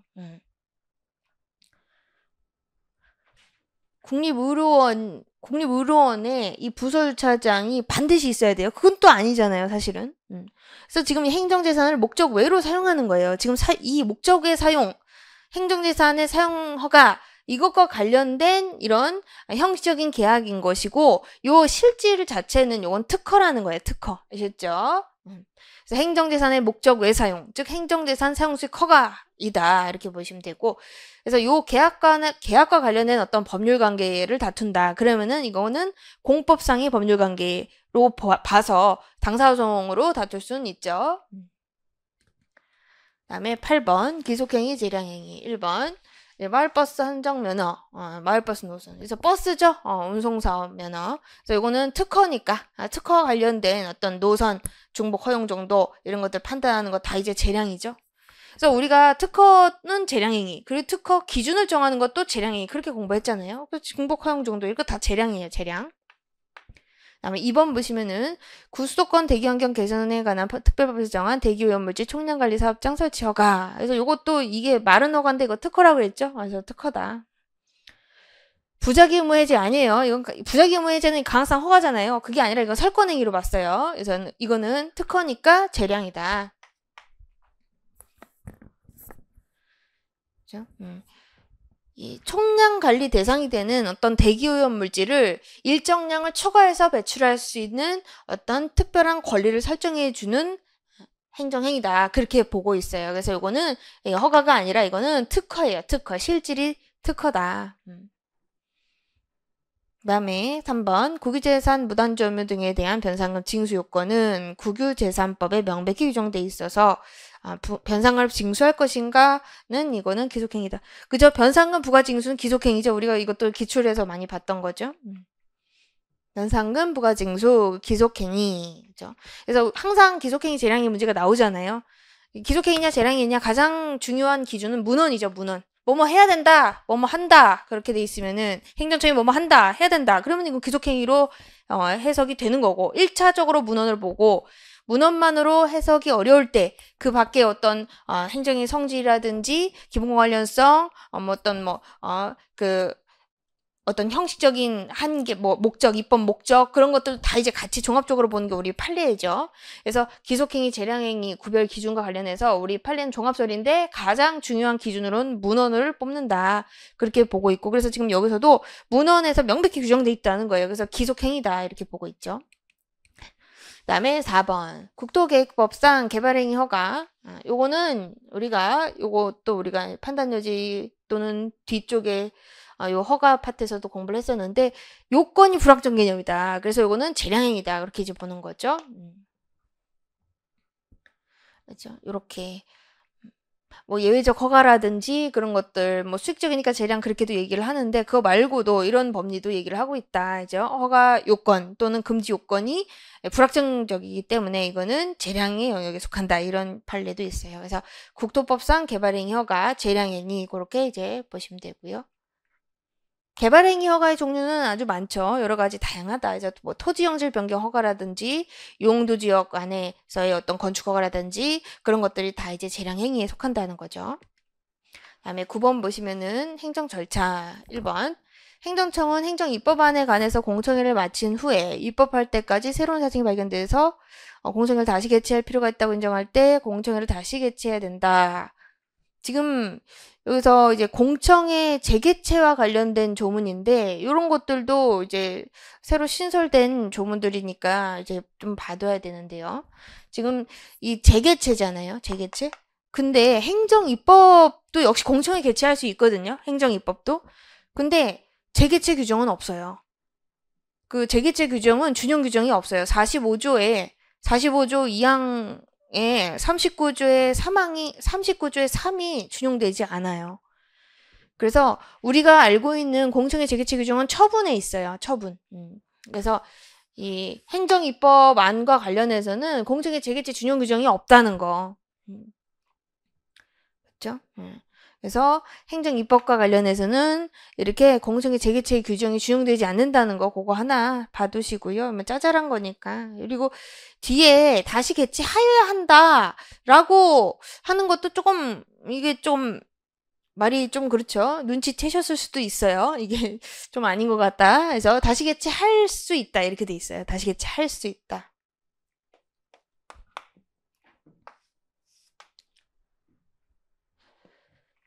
그렇죠?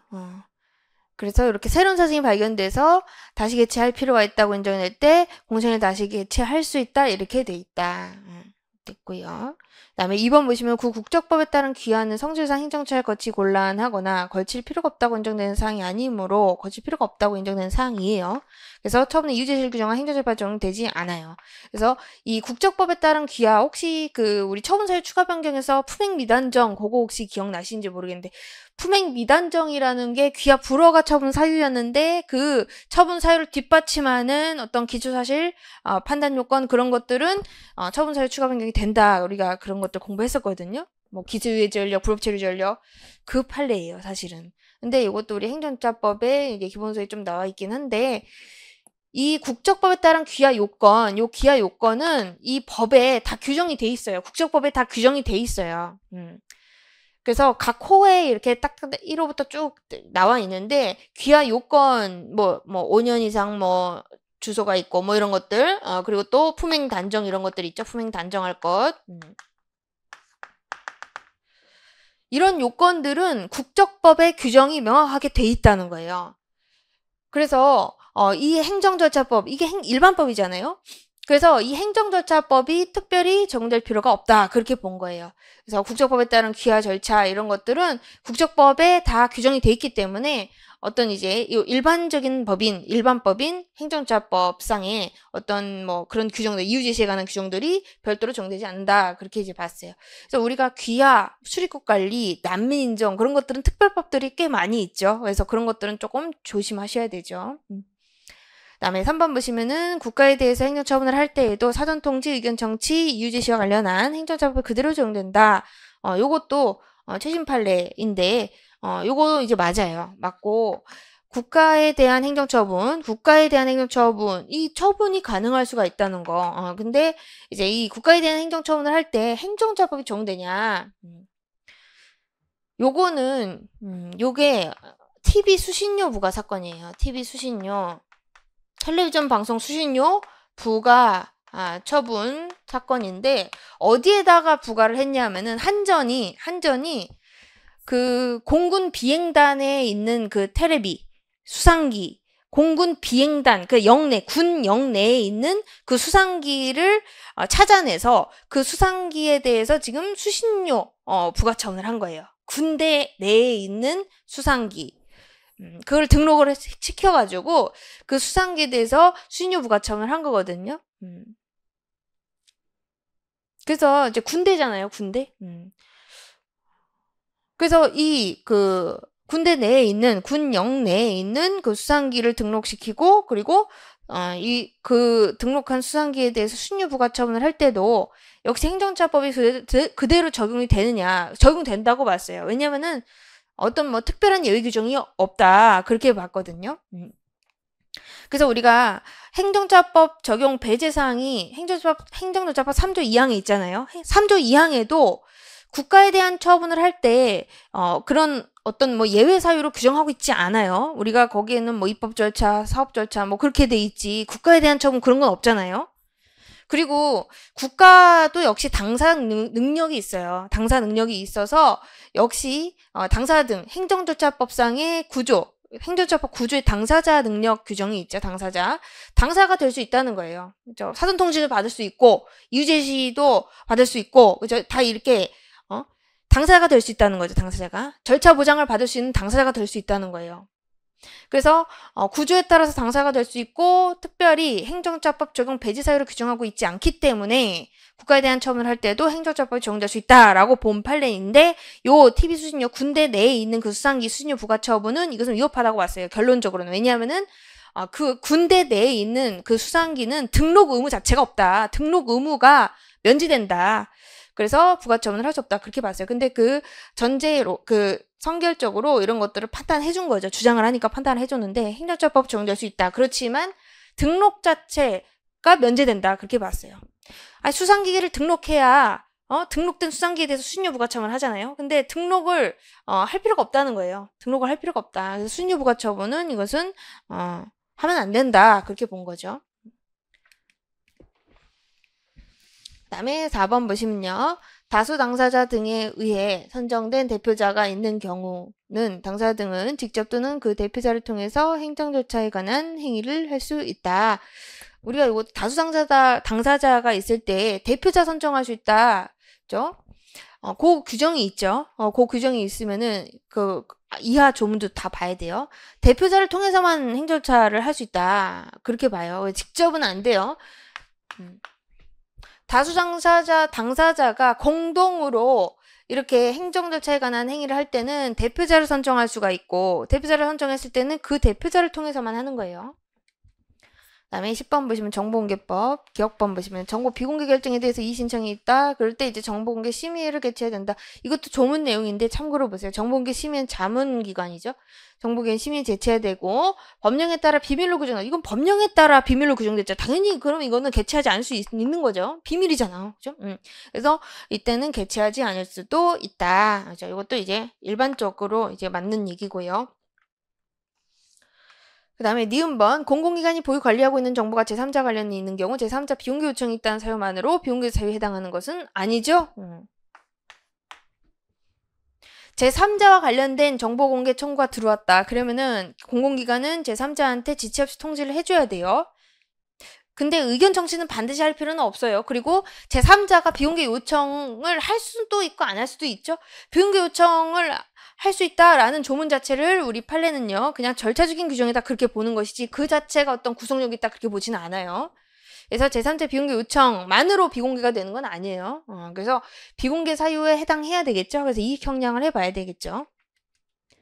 다음에 디귿번 제소자가 교동한 가혹행위를 이유로 형사고소 민사소송 제기하면서 그 증명자료 확보를 위해서 징벌위원회 회의록 이것을 정보공개 청구한 경우 징벌위원회 회의록 중 징벌 절차 진행 부분은 비공개 사유에 해당한다.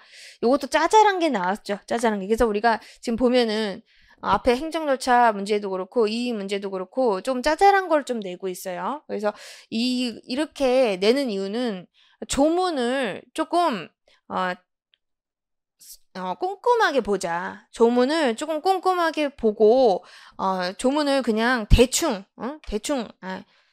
찍고 그런 거를 좀 방지하자는 차원인 것 같긴 해요. 그래서 그리고 좀 이제 많이 이제 기출되었던 거 이외에 이런 것들은 어떤 뭐 지엽적인 것들인데 지엽적인 것들은 항상 껴넣을 수가 있죠. 우리가 기출지문에서도 가끔씩 보잖아요. 그래서 이런 것들은 뭐 틀렸다고 해서 너무 막 마음 쓰진 마세요. 그래서 요거는 지엽적인 거예요. 지엽적인 건데 징벌위원회 지금 여기서 사실관계가 나오고 있죠. 지금 제소자가 교도소 내에 있는 그 제소자가 교도관이 가혹행위를 했다 해가지고 지금 소송을 제기하는 거예요. 그래서 어떤 뭐 증거 자료가 있어야 되잖아요. 그래서 지금 이 회의록을 징벌위원회 회의록을 정보공개 청구를 했어요. 그러면은 이거에 대해서 정보 공개를 해줘야 되느냐 이제 문제가 되는데. 이 회의록 중에서 이 두 가지를 얘기를 했어요. 비공개, 심의, 의결 부분. 그리고 이제 뭐 위원들이 있겠죠. 지금 징벌위원회니까. 위원들과 이 제소자와의 어떤 문답 절차가 있겠죠. 문답 절차. 묻고 답하고 그런 절차들. 자, 징벌 절차. 그죠? 징벌 절차, 이 진행 부분 이렇게 나눠가지고 이 회의록 중에서 이렇게 두 가지로 나눠서 비공개 심의 의결 부분은 이것은 비공개 징벌 절차 진행 부분은 이거는 공개 이렇게 봤어요. 이렇게 봤다. 좀 지엽적인 부분이에요. 징벌 절차 진행 부분은 이거는 공개예요. 공개. 절차잖아요, 절차. 절차는 투명해야 되죠. 투명해야 된다. 그죠? 그래서 절차가 어떻게 진행되고 그런 부분은 이거는 공개해야 된다. 이렇게 본 거죠. 두 가지로 이렇게 나눠서 봤다. 우리가 요거 아예 모르는 건 아니에요. 요거 혹시 이제 교도 간의 근무보고서 있죠. 근무보고서, 그 사건이거든요. 그래서 사실은 정보공개 청구를 이 사람이 이렇게 2개를 한 거예요. 이렇게 교도관, 지금 교도관이 가혹행위 했다고 주장하잖아요. 교도관의 이제 근무보고서는 당연히 공개 대상이지, 공개죠. 이게 뭐 비밀 보고서는 아니잖아요. 그래서 이게 교도관의 근무보고서는 이것은 공개 정보예요. 공개 대상 정보. 그리고 이거 말고 이 징벌위원회 회의록도 정보공개 청구를 했거든요. 징벌위원회 회의록은 이렇게 우리 판례가 2부분으로 나눠가지고 비공개 심의 의결 부분 비공개, 징벌 절차 진행 부분은 공개 이렇게 봤다는 거. 짜잘한 거니까 넘어가시면 되고. 다음에 11번 자동차 운수사업 면허 조건 등을 위반한 사업자에 대한 과징금과 처분이 법이 정한 한도 등을 초과해서 위법하다 해서 법원 전부 취소. 이건 우리가 많이 아는 거죠. 과징금, 재량행위 전부 취소. 그죠? 전부 취소한다. 법이 정한 한도액을 초과할 때 한도액이라는 것이 재량행위를 얘기하는 거죠. 그러니까 재량행위, 그죠? 한도액을 초과했다. 그러면은 이거를 한도액을 초과한 부분만 일부 취소하는 거냐? 그렇게 할 수는 없다는 거죠. 재량행위이기 때문에. 그래서 이거는 전부 취소한다. 전부 취소해야 된다. 그 다음에 2번 행정기본법상 제재처분 제척기간 적용 대상인 제재처분은 인허가의 정지 취소 철회에 등록말소 영업소 폐쇄 정지를 가름하는 과징금부가 한정된다. 이것도 여러분 조문이니까 좀 참고로 보세요. 이렇게 여기 한정된다. 그래서 이걸 비판하는 학자분들도 있어요. 근데 우리 법 자체는 이렇게 한정시켜 놓고 있어요. 한정시켜 놓고 있다. 그래서 제척기간 5년이죠. 위반행위가 종료된 날로부터 5년 내에 이 제재처분을 할 수 있는 거예요. 위반행위 종료일로부터 5년. 그렇죠? 어떤 위반행위를 했으니까, 위법행위를 했으니까 제재처분이 나왔겠죠. 그럼 제재처분을 할 수 있는 기한은 5년이에요. 5년. 그걸 넘어가면 제재처분을 할 수가 없는 거예요. 그래서 제재처분을 할 수 없는, 5년 넘어가면 제재처분을 할 수 없는 그런 제재처분은 이거라는 거예요. 여기 한정된다. 그렇죠? 근데 이거에 또 예외도 있죠. 그 다음 항에 있죠. 그래서 어떤 뭐 거짓이 있었거나 뭐 그런 것들 있으면은 이제 5년이 넘어서도 제재처분을 할 수가 있겠죠. 그다음에 3번 여러 처분 사유에 관해서 하나의 제재처분을 했을 때 그중 일부가 인정되지 않고 나머지 처분 사유만으로 처분의 정당성이 인정된다. 그러면 처분 위법하다고 봐. 위법하지 않자 지금 정당성이 인정된다 그러잖아. 그죠? 적법한 거죠? 적법하다. 그래서 요거는 우리가 이제 좀 우리가 공부를 했었던 것들인데 예를 들어서 징계처분을 생각해 보시면 돼요. 징계처분 사유에 관해서 여러 징계처분 사유에 대해서 하나의 징계처분을 한다. 이렇게 치환해서 생각하셔도 돼요.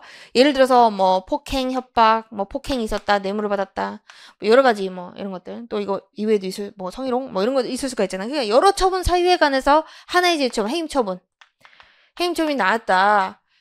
근데 폭행은 인정되지 않는다. 뇌물만 인정된다. 근데 뇌물만으로도 이 해임이라는 해임이라는 징계 처분의 정당성이 인정된다는 거예요. 그러면 해임 처분 적법한 거예요. 아시겠죠? 그렇게 이제 보시면 위법하다고 봐서 취소할 수 있는 게 아니라 이거는 적법하다 그렇게 볼 수 있어요. 그다음에 4번 효력기간이 정해져 있는 제재적 처분의 효력이 발생한 이후에도 행정청은 특별한 사정이 없는 한 별도의 처분으로서 효력기간의 시기와 종기를 다시 정할 수 있다. 그렇죠. 지금 효력기간이 정해져 있다는 것은 예를 들어서 6개월 영업정지 처분, 영업정지. 그러니까 요 말은 뭐냐면은 1월 1일에 6개월 영업정지 처분을 했어요. 그러면 7월 1일까지겠죠. 6개월. 시기와 종기가 정해진, 효력기간이 정해진 시기와 종기라는 효력기간이 정해진 제처분, 영업정지 처분. 이걸 갖다가 바꿔가지고, 이 8월 1일부터 6개월. 다음에 2월 1일. 다음에 6개월. 이렇게 시기를 이렇게 바꾸고, 종기를 이렇게 바꿀 수가 있다는 얘기예요. 그렇죠? 별도의 처분으로, 이거 후속 변경 처분이래요. 후속 변경 처분. 시기와 종기를 바꿨잖아, 지금. 그죠? 1월 1일, 8월 1일, 7월 1일, 다음에 2월 1일. 이렇게 이걸 뗐다가 이렇게 붙일 수 있다는 거예요. 별도의 처분으로서 다시 정할 수 있다는 거죠. 이거 완전히 다른 처분은 아닌 거죠. 그래서 그렇게 보시면 돼요. 다시 정할 수 있다. 그다음에 12번 보시면요. 공상 부당이득 이제 1번 보시면은 개발부담금 부과처분 취소됐다. 그러면 소급해서 무효가 되죠. 그러면은 그 과거에 냈던 것이 어떻게 돼요? 부당이득이 되는 거죠. 그래서 과언합금 반환, 부당이득, 반환에 관한 법률관계는 단순한 민사관계다. 그죠? 이것은 행정소송이 아니라 민사소송으로 가는 거죠. 그래서 행정소송 절차에 따른 관계로 볼 수 없다. 맞는 거고. 2번 보시면 조세환급금. 조세환급금은 조세채무가 처음부터 존재하지 않거나 그 후 소멸하였음에도 불구하고 법률상 원인 없이 수령하거나 보유하고 있는 부당이득이다. 그죠? 국세환급 부당이득으로 해석하고 있죠. 우리 판례가. 환급 가상금. 가상금은 이자잖아. 이자. 그죠? 그래서 법정 이자로서의 성질이 맞는 거죠. 우리가 알고 있는 가상금.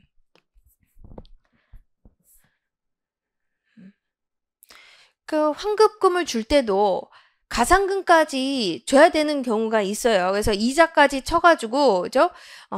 주는 거다. 기간 이자예요. 기간 이자. 가상금이라는 것 자체가. 그죠? 행정청이 국민한테 환급금을 주면서 가상금까지 주는 거예요. 가상금까지. 그죠? 그렇게 보시면 되고요. 자, 3번 보시면 당연무효인 변상금 부과처분에 의해서 납부한 오납금. 그죠? 무효인데 냈다는 거죠. 변상금을. 그러면은 그 오납금이 되죠. 그러면 그 납부자가 부당이득 반환 청구할 수 있죠. 이 부당이득 반환 청구는 처음부터 변상 원인 없이 납부되는 거예요. 납부 시에 발생해서 확정된다. 그렇죠? 처음부터 원인 없이 납부됐기 때문에 그때부터 반환 청구를 할 수가 있어요. 그래서 그때 확정이 되고 이때부터 소멸시효가 진행된다. 그렇게 보고 있어요. 그 다음에 4번 보시면요. 고가는 고유재산 무단점유자 상대로 무단점유자는 변상금 부과도 할 수 있고 부당이득 반환 청구도 할 수 있죠.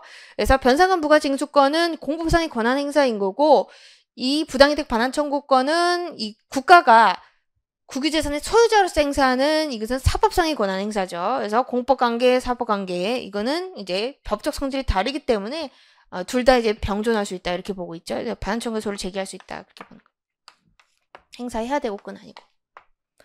그래서 이제 변상금 부과 징수권 행사할 수 없는 경우도 있기 때문에 이제 부당이득 반환 청구도 이제 가능하다고 보고 있죠. 그래서 병존한다. 두 가지 권리가 병존한다. 그렇게 보고 있어요. 법적 성질이 다르기 때문에 공법상의 권리, 사법상의 권리 다르기 때문에 두 가지 권리가 다 공존한다. 병존한다. 그렇게 이제 보고 있죠. 그다음에 13번, 1번 대집행위 위반 비용. 그러면 이건 강제징수하죠. 구세징수법 예에 의해서 징수한다. 그러면 그 징수금은 사업이 소속에 따라, 그렇죠? 사업이 소속에 따라 국고 또는 지방자치단체 수입으로 한다. 그렇죠? 그래서 이 대집행 사무가 국가 사무다. 그럼 국가. 지자체 사무다. 그럼 지자체에 기록된다는 거죠. 그다음에 2번 외국인의 출국에 관한 사항에 관해서는 행정기본법상 행정강제 규정이 적용된다. 적용되지 않아요.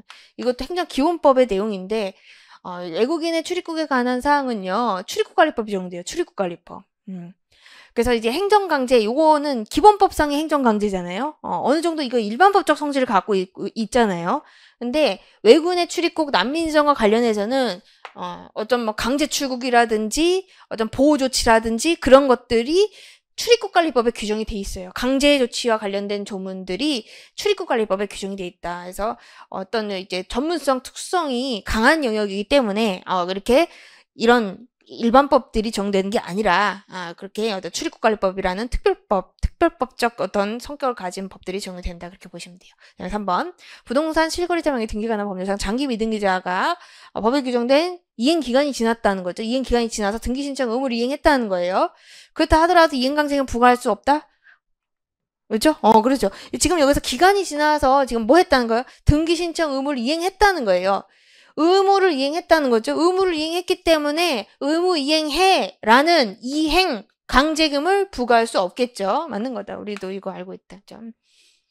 그래서 이제 이행강제금 부과 처분의 절차를 생각하시면 되죠. 이행 기회를 주고 부과, 이행 기회를 주고 부과 이렇게 하는 거잖아요.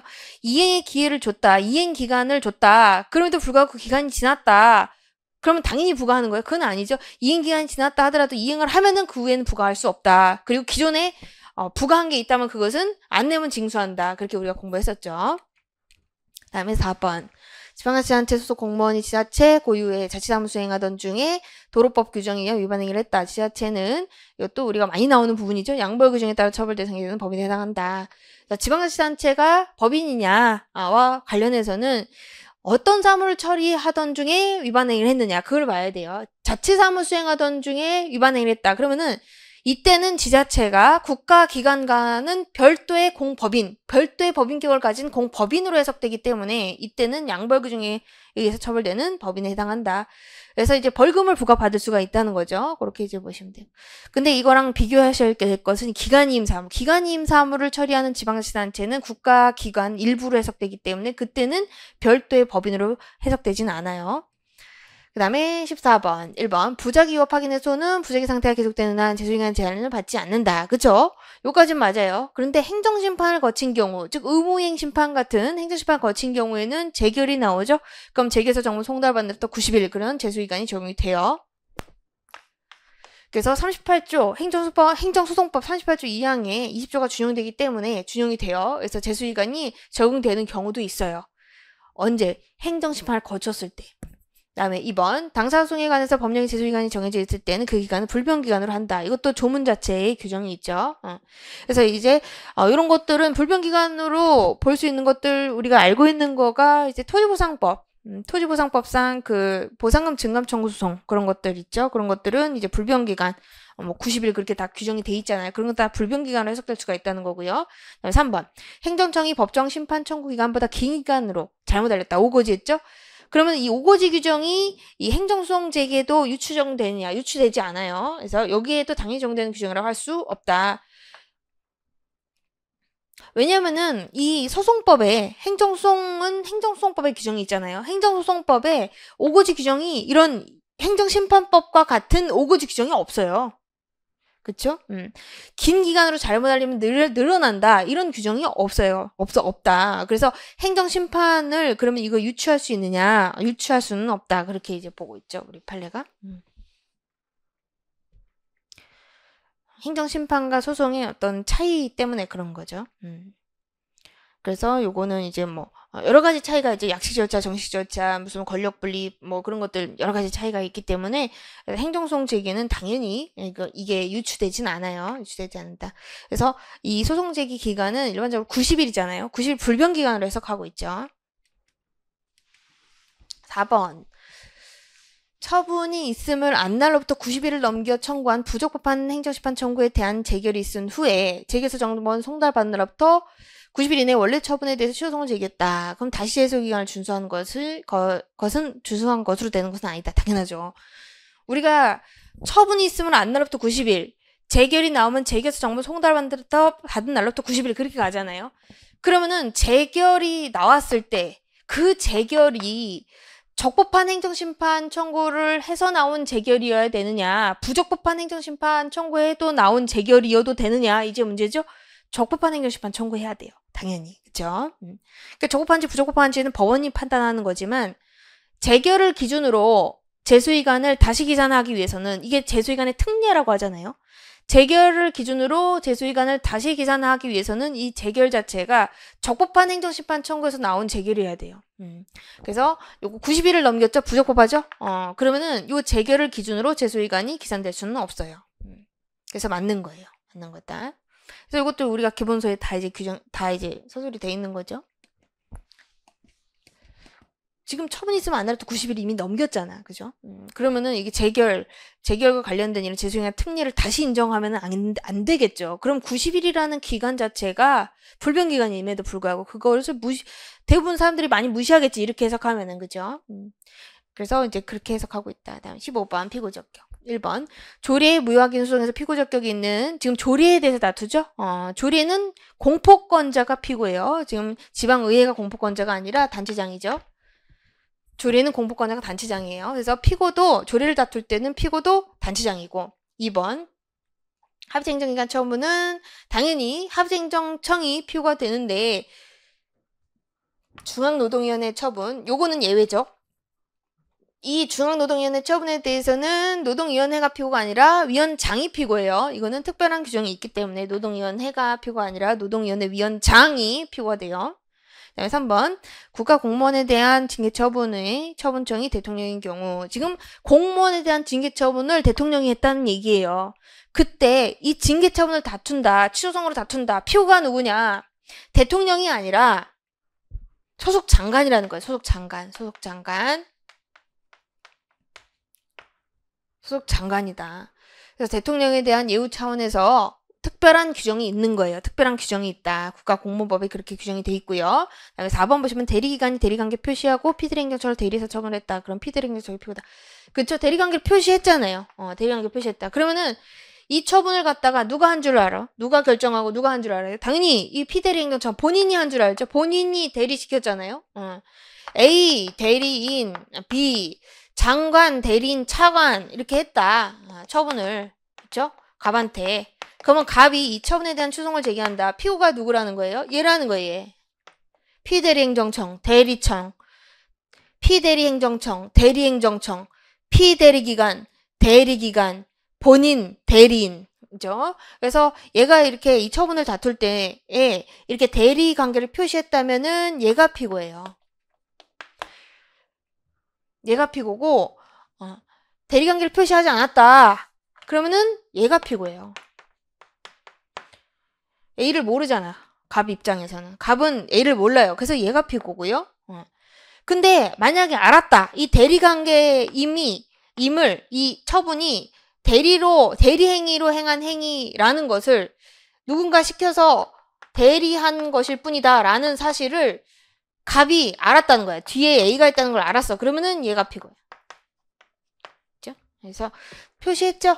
그러면은 얘가 피대리행정청, 본인, 본인, 대리인 이렇게 얘기를 하는 거예요. 피대리행정청, 대리행정청 이렇게 얘기를 하고 피대리행정청이 표가 된다. 이제 맞는 거고. 다음에 16번. 이거 다 조문 문제거든요. 조문을 참고해서 보시면 되세요. 그래서 1번. 사업시행자가 사업인정고 시 된 날로부터 1년 이내 재결 신청하지 않나. 사업시행자가 재결 신청을 해야 되잖아요. 토지 소유자는 재결 신청 못 해요. 이렇게 1년 이내 재결 신청하지 않는다. 그런 경우에는 그 다음 날에 사업 인정이 실효된다. 그래서 맞는 거다. 이것도 조문이 이렇게 있다. 실효되니까 다시 사업 인정 받아야 그 사업을 할 수가 있는 거죠. 그러니까 재결 신청을 해야 되는 거죠. 그리고 2번 보시면은 재결에 계산상, 기재상 잘못이 있는 것이 명백하다. 그럴 때 경정 재결을 할 수 있다. 직권으로도 가능하다. 이것도 참고로만 보세요. 참고로만. 아주 명백한 잘못이잖아요. 그래서 직권 경정이 가능하다. 3번 보시면 보상액 산정은 협의에 의한 경우, 즉 협의 취득인 경우 협의 성립 당시 가격, 재결 취득인 경우 재결 당시 가격을 기준으로 한다. 이제 맞아요. 맞다. 그래서 보상액의 이제 가격 산정과 관련해서 공시지가를 기준으로 하는 거 맞아요. 근데 공시지가도 당연히 기준이 되는데 그때로부터 공시 기준일로부터 가격 시점까지의 어느 정도 물가 변동률이라든지 지가 변동률이라든지 토지 이용 계획이라든지 형상 위치 그런 것들이 변동될 수가 있잖아요. 그럼 그런 것까지 다 고려해서 이때까지 사정을 다 고려해서 실제 보상액을 산정을 해야 된다는 얘기예요. 그래서 공시 기준일부터 이 가격 산정 시점까지 기간이 있기 때문에 그 기간에 어떤 고려해야 될 요소들이 있다는 거예요. 그럼 그런 고려 요소들을 고려해서 이제 요때까지 산정된 가격을 책정해서 보상금을 확정을 한다. 이렇게 보시면 돼요. 그래서 가격 산정 시점이다. 맞아요. 맞다. 다음에 4번 보시면 중앙토지수용위원회는 이의신청 받은 경우 이의신청했죠? 그러면은 이의재결을 하겠죠? 그러면 이의재결을 할 때 재결이 위협하다. 여기서 재결은 수용재결을 얘기하는 거겠죠? 수용재결이 위협하다고 인정할 때는 그 재결에 전부 또는 일부를 취소할 수도 있고 보상액을 변경할 수도 있어요. 할 수도 있다. 취소 변경 다 가능하고 또는 이제 부당한 경우에도 이제 다 가능하다. 이런 것들 조문 하나 체크해 보시면 되고요. 그다음에 이제 17번 영조물 책임. 그래서 우리가 이제 많이 나오는 거니까 이제 1번 영조물 책임은 무과실 책임으로 규정이 돼 있어요. 법상. 민법하고 다르게 면책 사유는 규정돼 있지 않아요. 맞아요. 지금 면책 사유 규정이 있느냐 그걸 물어본 거예요. 해석상 면책 사유 인정된다며 해석을 물어본 게 아니에요. 규정을 물어봤어요. 그런 것들 이제 조심하셔야 돼요. 그다음에 2번 공공의 영조물이라 함은 국가 또는 지자체에 의해서 특정 목적, 공적 목적이 제공된 이런 물건들이다. 그런데 이제 국가, 지자체가 소유권, 임차권 그 밖에 권한에 기해서 관리하는 경우뿐만 아니라 사실상 관리도 역시 다 이제 포함된다. 그렇게 보고 있죠. 권한에 기하지 않은 관리도 역시 국가나 지자체가 관리하고 있다면은 그는 관리 주체로서의 책임을 물을 수 있다라는 취지예요. 아시죠? 그다음에 3번. 영조물의 하자에는 영조물이 공공의 목적에 이용됨에 있어서 그 이용 상태 정도가 일정한 한도를 초과해서 제3자죠. 이용자가 아닌 이용하지 않는 제3자에게 수인 한도를 초과하는 어떤 피해를 입히는 경우까지 이제 포함된다. 우리가 요 하자라는 거, 영조물의 하자가 있다라는 것은 공물의 하자가 있다는 것이고 공적 목적인 제공된 물건의 하자가 있다는 것은 물리적 하자뿐만 아니라 뭐 균열이 갔다, 어디가 다리가 무너졌다, 그런 거 다 물리적 하자잖아요. 물리적 하자뿐만 아니라 이런 것까지 이용하지 않는 제3자에게 수인 한도를 넘는 피해를 입히는 경우 이걸 뭐라 그래요? 요거 기능상의 하자, 기능적 하자라고 하죠. 기능적 하자. 공해나 소음, 공해나 소음, 소음 피해. 네. 공해나 소음 피해를 입고 있는 자는 그 어떤 비행기를 이용하는 자가 아니잖아요. 그 비행장 근처에 사는 사람이지 그 비행기를 이용하는 사람은 아니잖아요. 그 이용하지 않는 제3자에게 이렇게 공해나 소음 피해를 입히는 경우까지 포함된다는 거예요. 그래서 물리적 하자뿐만 아니라 기능적 하자도 하자 개념에 포함시켜서 보는 게 우리 판례고요. 4번 공유나 사유임을 불문하고 사실상 도로로 사용되고 있었다면 도로에 노선 인정 기타 공유 게시가 없었다고 해서 해당 도로는 국가배상법상 영조물이라고 할 수 있다. 우리가 국가배상을 받기 위해서는 지금 영조물 책임을 물어서 국가배상 받기 위해서는 그 영조물이 공물이잖아요. 공물에 하자가 있어야 돼요. 근데 국가배상을 받기 위한 공물은요. 공물 자체가 성립이 돼 있어야 돼요. 그러니까 성립된 공물에 하자가 있을 때 그 하자로 인한 손해를 받을 수가 있거든요. 근데 여기서는 공유 게시가 없다 하죠. 그 공물로서 성립이 아직 안 된 거예요. 공물로서 성립이 안 됐다. 그래서 우리가 공물 책임을 물을 때는 국가배상법상 공물 책임을 물을 때는 성립된 공물에 하자가 있어야 된다. 그거를 기억을 하셔야 돼요. 공물의 성립 요건. 지금 공물의 성립 요건은 지금 인공공물이잖아요. 그러면 이건 형체적 요소. 형체적 요소. 의사적 요소. 의사적 요소. 공용 게시라고 하죠. 공적 목적에 제공하겠다는 의사표시. 공적 목적에 제공한다는 의사표시. 이게 두 가지가 다 갖춰져야 공물로서 성립이 돼요. 도로. 이런 것들, 이제 인공적인 것들. 이렇게 형체형 아스팔트가 깔려야 되고, 공용 게시. 그죠? 여기서부터는 누가 관리하고 몇 킬로입니다. 뭐 이런 것들 다 이제 게시를 해놓잖아요. 그래서 이런 거 공용 게시, 의사적 요소. 국가자치제가 관리한다는 의사. 이런 것들을 이렇게 의사를 표시를 해야 돼요. 그래서 공용 게시가 없잖아요. 그러면은 이건 공물로 성립되지 않은 거기 때문에 이거는 공물 책임을 물을 수가 없다. 이렇게 보셔야 돼요. 그다음에 18번 증액경정 처분이 있는 경우 이건 흡수서를 취하죠. 우리가 소외 대상과 관련해서 당초 처분은 증액경정 처분에 흡수서 소멸한다 그렇게 보고 있고 그리고 이 절차하자는 승계되느냐 승계되지 않아요. 승계되지 않는다. 그래서 이제 증액경정 처분은 이제 당초 처분하고는 별개 처분으로 보는 거예요. 사실은. 그래서 이게 절차하자는 승계되지 않고요. 요거랑 좀 헷갈리시면 안 되고 신고의 과다신고 사유. 이거는 주장할 수 있죠. 증액경정 처분에 대한 추소송에서 증액경정 사유가 없다. 라고 주장할 수도 있고, 당초 신고에 과다신고 사유가 있다라고 이제 또 이것도 주장할 수 있다. 이거 비교해서 알아두셔야 되죠. 절차자는 주장 못해요. 근데 당초 신고에 존재했던 어떤 과다신고 사유. 이건 주장할 수 있다. 그다음에 2번 퇴직연구 환수 결정. 이거는요. 행정처법상 의견 제출 받을 필요 없다. 그래서 이렇게 의견 제출을 기회를 주지 않아도 된다. 이게 우리 판례죠. 어긋나지 않아요. 왜냐하면은 법에서 환수 금액이 명확히 정해져 있기 때문에 의견 진술의 기회를 줘도 바뀌지 않는다는 거예요. 환수 금액 자체가 바뀌지 않는다. 그래서 이거는 의견 청취가 불필요한 경우야. 진짜 불필요한 경우다. 자, 그렇게 이제 보고요. 그다음에 3번 보시면 거부 처분이 있은 후에 다시 새로운 신청을 하는 취지. 근데 다시 또 거절했다. 이건 새로운 거부죠. 당연히 새로운 거부다. 그다음에 4번 처분청이 행정절차법상 고지 절차에 관한 규정에 따른 고지 의무를 이행하지 않았다. 불고지했다는 거죠. 그러면은 행정심판 제기간이 연장될 수 있어요. 연장될 수 있다. 180일 이렇게. 그 때문에 심판 대상이 되는 처분이 위법하다고 할 수는 없죠. 당연히. 그래서 불고지 오고지로 인해서 처분 자체가 하자가 생기는 건 아니에요. 이 고지라는 것은 처분의 성립 요건도 아니거든요. 그래서 처분 자체가 위법하다고 보지 않는다. 그래서 요게 불고지 오고지는 처분의 위법 사유를 결정 짓는 건 아니에요. 그래서 처분이 위법하다고 할 수는 없다. 이제 맞는 거고. 왜냐하면은 이 고지 규정의 취지, 입법 취지 자체가 국민의 편의를 위한 거기 때문에 국민의 편의를 위해서 고지 규정을 둔 거예요. 이게 무슨 처음에 성립 요건이다, 효력 요건이다 그런 취지에서 만들어진 조문이 아니라는 거예요. 그래서 고지 의무를 이행하지 않았다, 불고지 또는 오고지했다라는 사유만으로 처분 자체에 하자가 생기는 건 아니다. 그걸 조심하시고요. 그 다음에 19번, 1번 행정규칙의 내용이 상위법에 반한다. 그럼 안 되겠죠. 당연히 우리가 하위법, 뭐 법령도 헌법을 위반하면 안 되잖아요. 근데 행정규칙이 헌법을 위반해. 그러면 돼? 안 되죠. 그래서 요거는 법치사의 통일성, 모순금지 원칙에 따라 당연히 법치사는 당연히 무효다. 그죠? 행정규칙. 무효죠? 하자가 있으면 무효죠. 이거 행정행위가 아니잖아. 그죠? 무효고. 행정 내부적 효력도 없죠. 무효니까 효력이 없는 거지. 그죠? 그렇기 때문에 행정규칙이 상위법에 위반된다. 그러면은 이거는 부존재하는 것으로 취급하고 처분의 위법 여부, 행정장의 위법 여부는 법규성 있는 상위법을 기준으로 다시 판단해야 된다. 그게 우리 판례죠. 다음에 2번. 처분이 법규성 없는 내부지침 등의 규정에 위배된다. 내부지침 뭐 행정규칙이잖아. 행정규칙. 그죠? 행정규칙이 위배된다. 행정규칙은 처분 위법 여부, 위법적법 여부의 기준이 되지 않는다 그랬죠? 그래서 위배된다고 해서 그 이유만으로 처분이 위법하게 되는 것은 아니다. 그죠?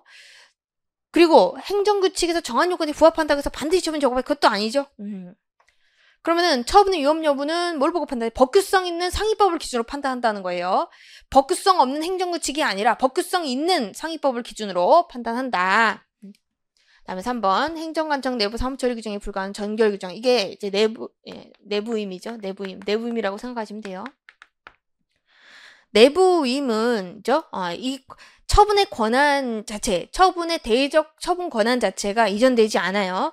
그래서 지금 요거는 원래 정결권자 아닌 보조기관이 처분권자의 이름으로 처분했다는 건데 원래 태양권수가 해야 되는 처분인데 태양권수가 도장 찍어서 해야 되는 처분인데 태양권수가 이 처분을 할 수 없는 사정이 생긴 거예요.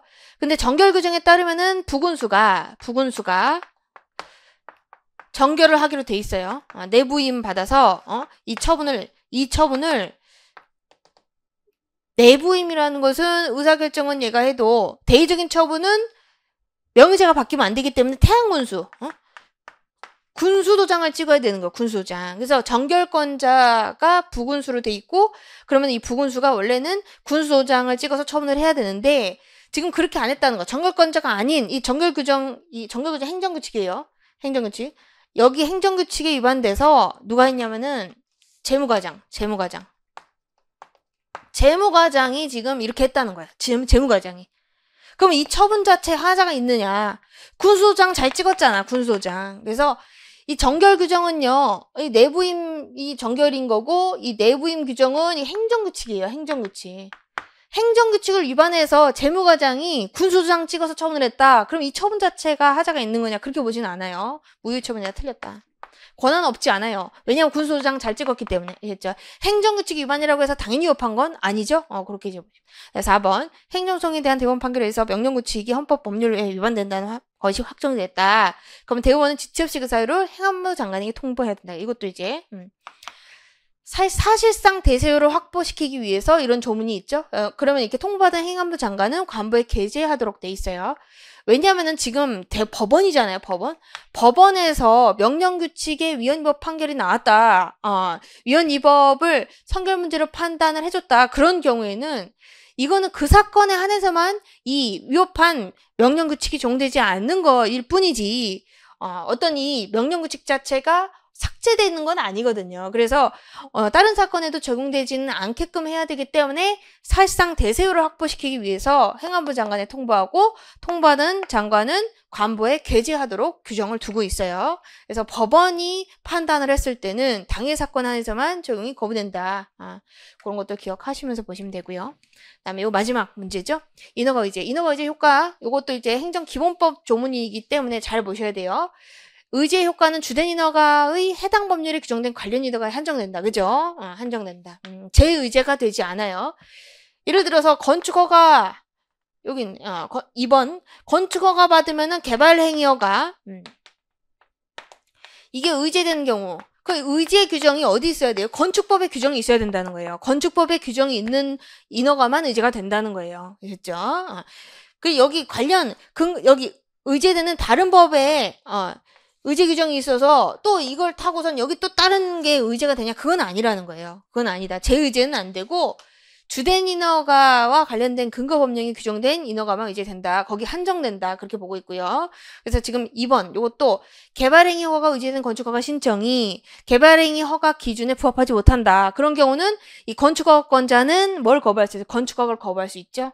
그래서 이게 지금 인허가 의제 자체는 의제되는 인허가 또 실질심사 대상이에요. 이렇게 포함 관계라는 거야. 요건이 실시행 요건 포함 관계다. 그래서 법 자체에서 건축 허가를 해주게 되면은 다른 인허가도 받은 것으로 보는 그런 효력을 인정하고 있기 때문에 다른 인허가의 요건이 갖춰져야지만 주된 인허가를 할 수가 있어요. 행정청 자체가. 그죠? 그래서 지금 이 요건이 포함 관계라는 거예요. 그래서 건축 허가 요건뿐만 아니라 개발행위 허가 요건까지 갖춰야지만 건축 허가를 해줄 수가 있어요. 그래서 개발행위 허가 요건을 갖추지 못했다. 그러면 건축 허가를 거부할 수 있어요. 맞는 거고. 그래서 이게 이게 실체 집중 부정설이라고 했었죠, 우리가. 네, 3번 보시면 주택건설 사업계획 승인에 따라 의제된 인허가. 지금 요거는 이제 주택건설 사업계획 승인인데 주택건설 사업계획 승인을 받게 되면은 도시계획 결정, 도시관리계획, 도시공관리계획 결정, 도시계획 결정이 의제되는 경우거든요.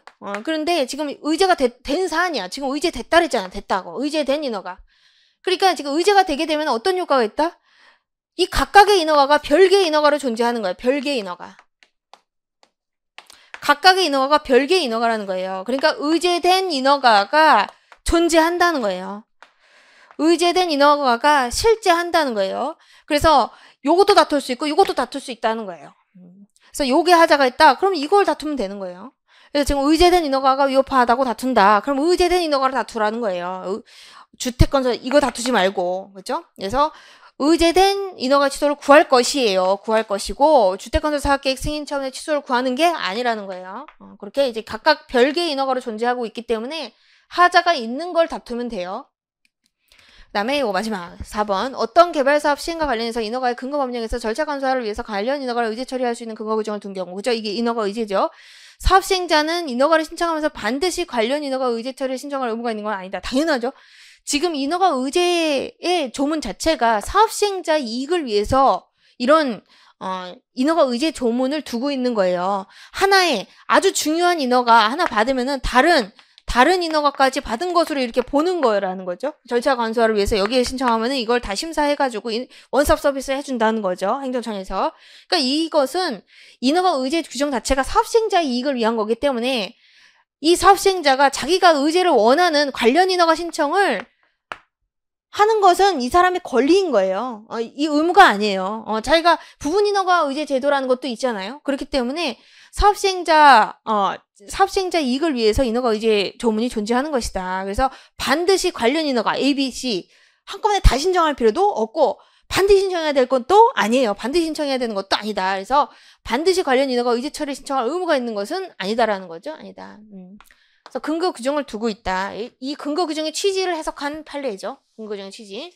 그렇게 이제 보시면 되세요. 일반적인 내용이기 때문에 어떤 뭐 특별한 경우에는 동시에 신청해야 되는 경우도 있겠죠. 가급적이면 동시에 신청을 해야 되긴 하죠. 그런데 반드시 모든 인허가를 관련 인허가를 신청할 의무가 있는 것은 아니에요. 그래서 그렇게 이제 보시면 되세요. 그래서 오늘 여기까지 하고요. 그래서 여러분 오늘 이제 봤던 부분들을 이제 조금 보시면서 어떤 생각이 드셨나요? 조문을 조금 꼼꼼히 봐야 되겠다 그런 생각을 좀 하시고, 그리고 특히 이제 행정기준법 문제가 지속적으로 나오고 있잖아요. 그러면 그런 것들은 이제 자꾸 나오는 부분들은 확실히 우리가 이제 반복 학습을 통해서 이제 보겠지만 나오지 않는 부분들도 한번 쭉 읽어보면서 조금 흐름을 잡는 것도 어느 정도 유용할 수가 있다 이렇게 조금 저는 생각이 들거든요. 그래서 여러분들도 공부하실 때 조문을 조금 이제 자주 보는 습관을 들이시면은 좀 좋을 것 같아요. 그리고 우리가 뭐 정보공개법, 그리고 행정처법, 그리고 뭐 행정기본법 이런 것들이 나오는데 그 외에도 어떤 뭐 이제 뭐 개인정보보호법이라든지 그런 것들도 있으니까 그런 거기에서도 이제 주요한 부분들 위주로 조금 이제 공부를 해 두시고, 앞으로 또 지방직도 있잖아요. 그래서 그 부분들도 이제 참고해가지고 지방직 대비로 좀 준비를 하시면 좋을 것 같아요. 그래서 오늘은 여기까지 하고요. 여러분 앞으로도 또 시험이 있으니까 기운 잃지 마시고 끝까지 잘 해서 여러분은 이제 실력을 100% 200% 발휘했으면 할 수 있었으면 좋겠습니다. 오늘 여기까지 하도록 하겠습니다. 여러분 오늘 고생 많으셨습니다.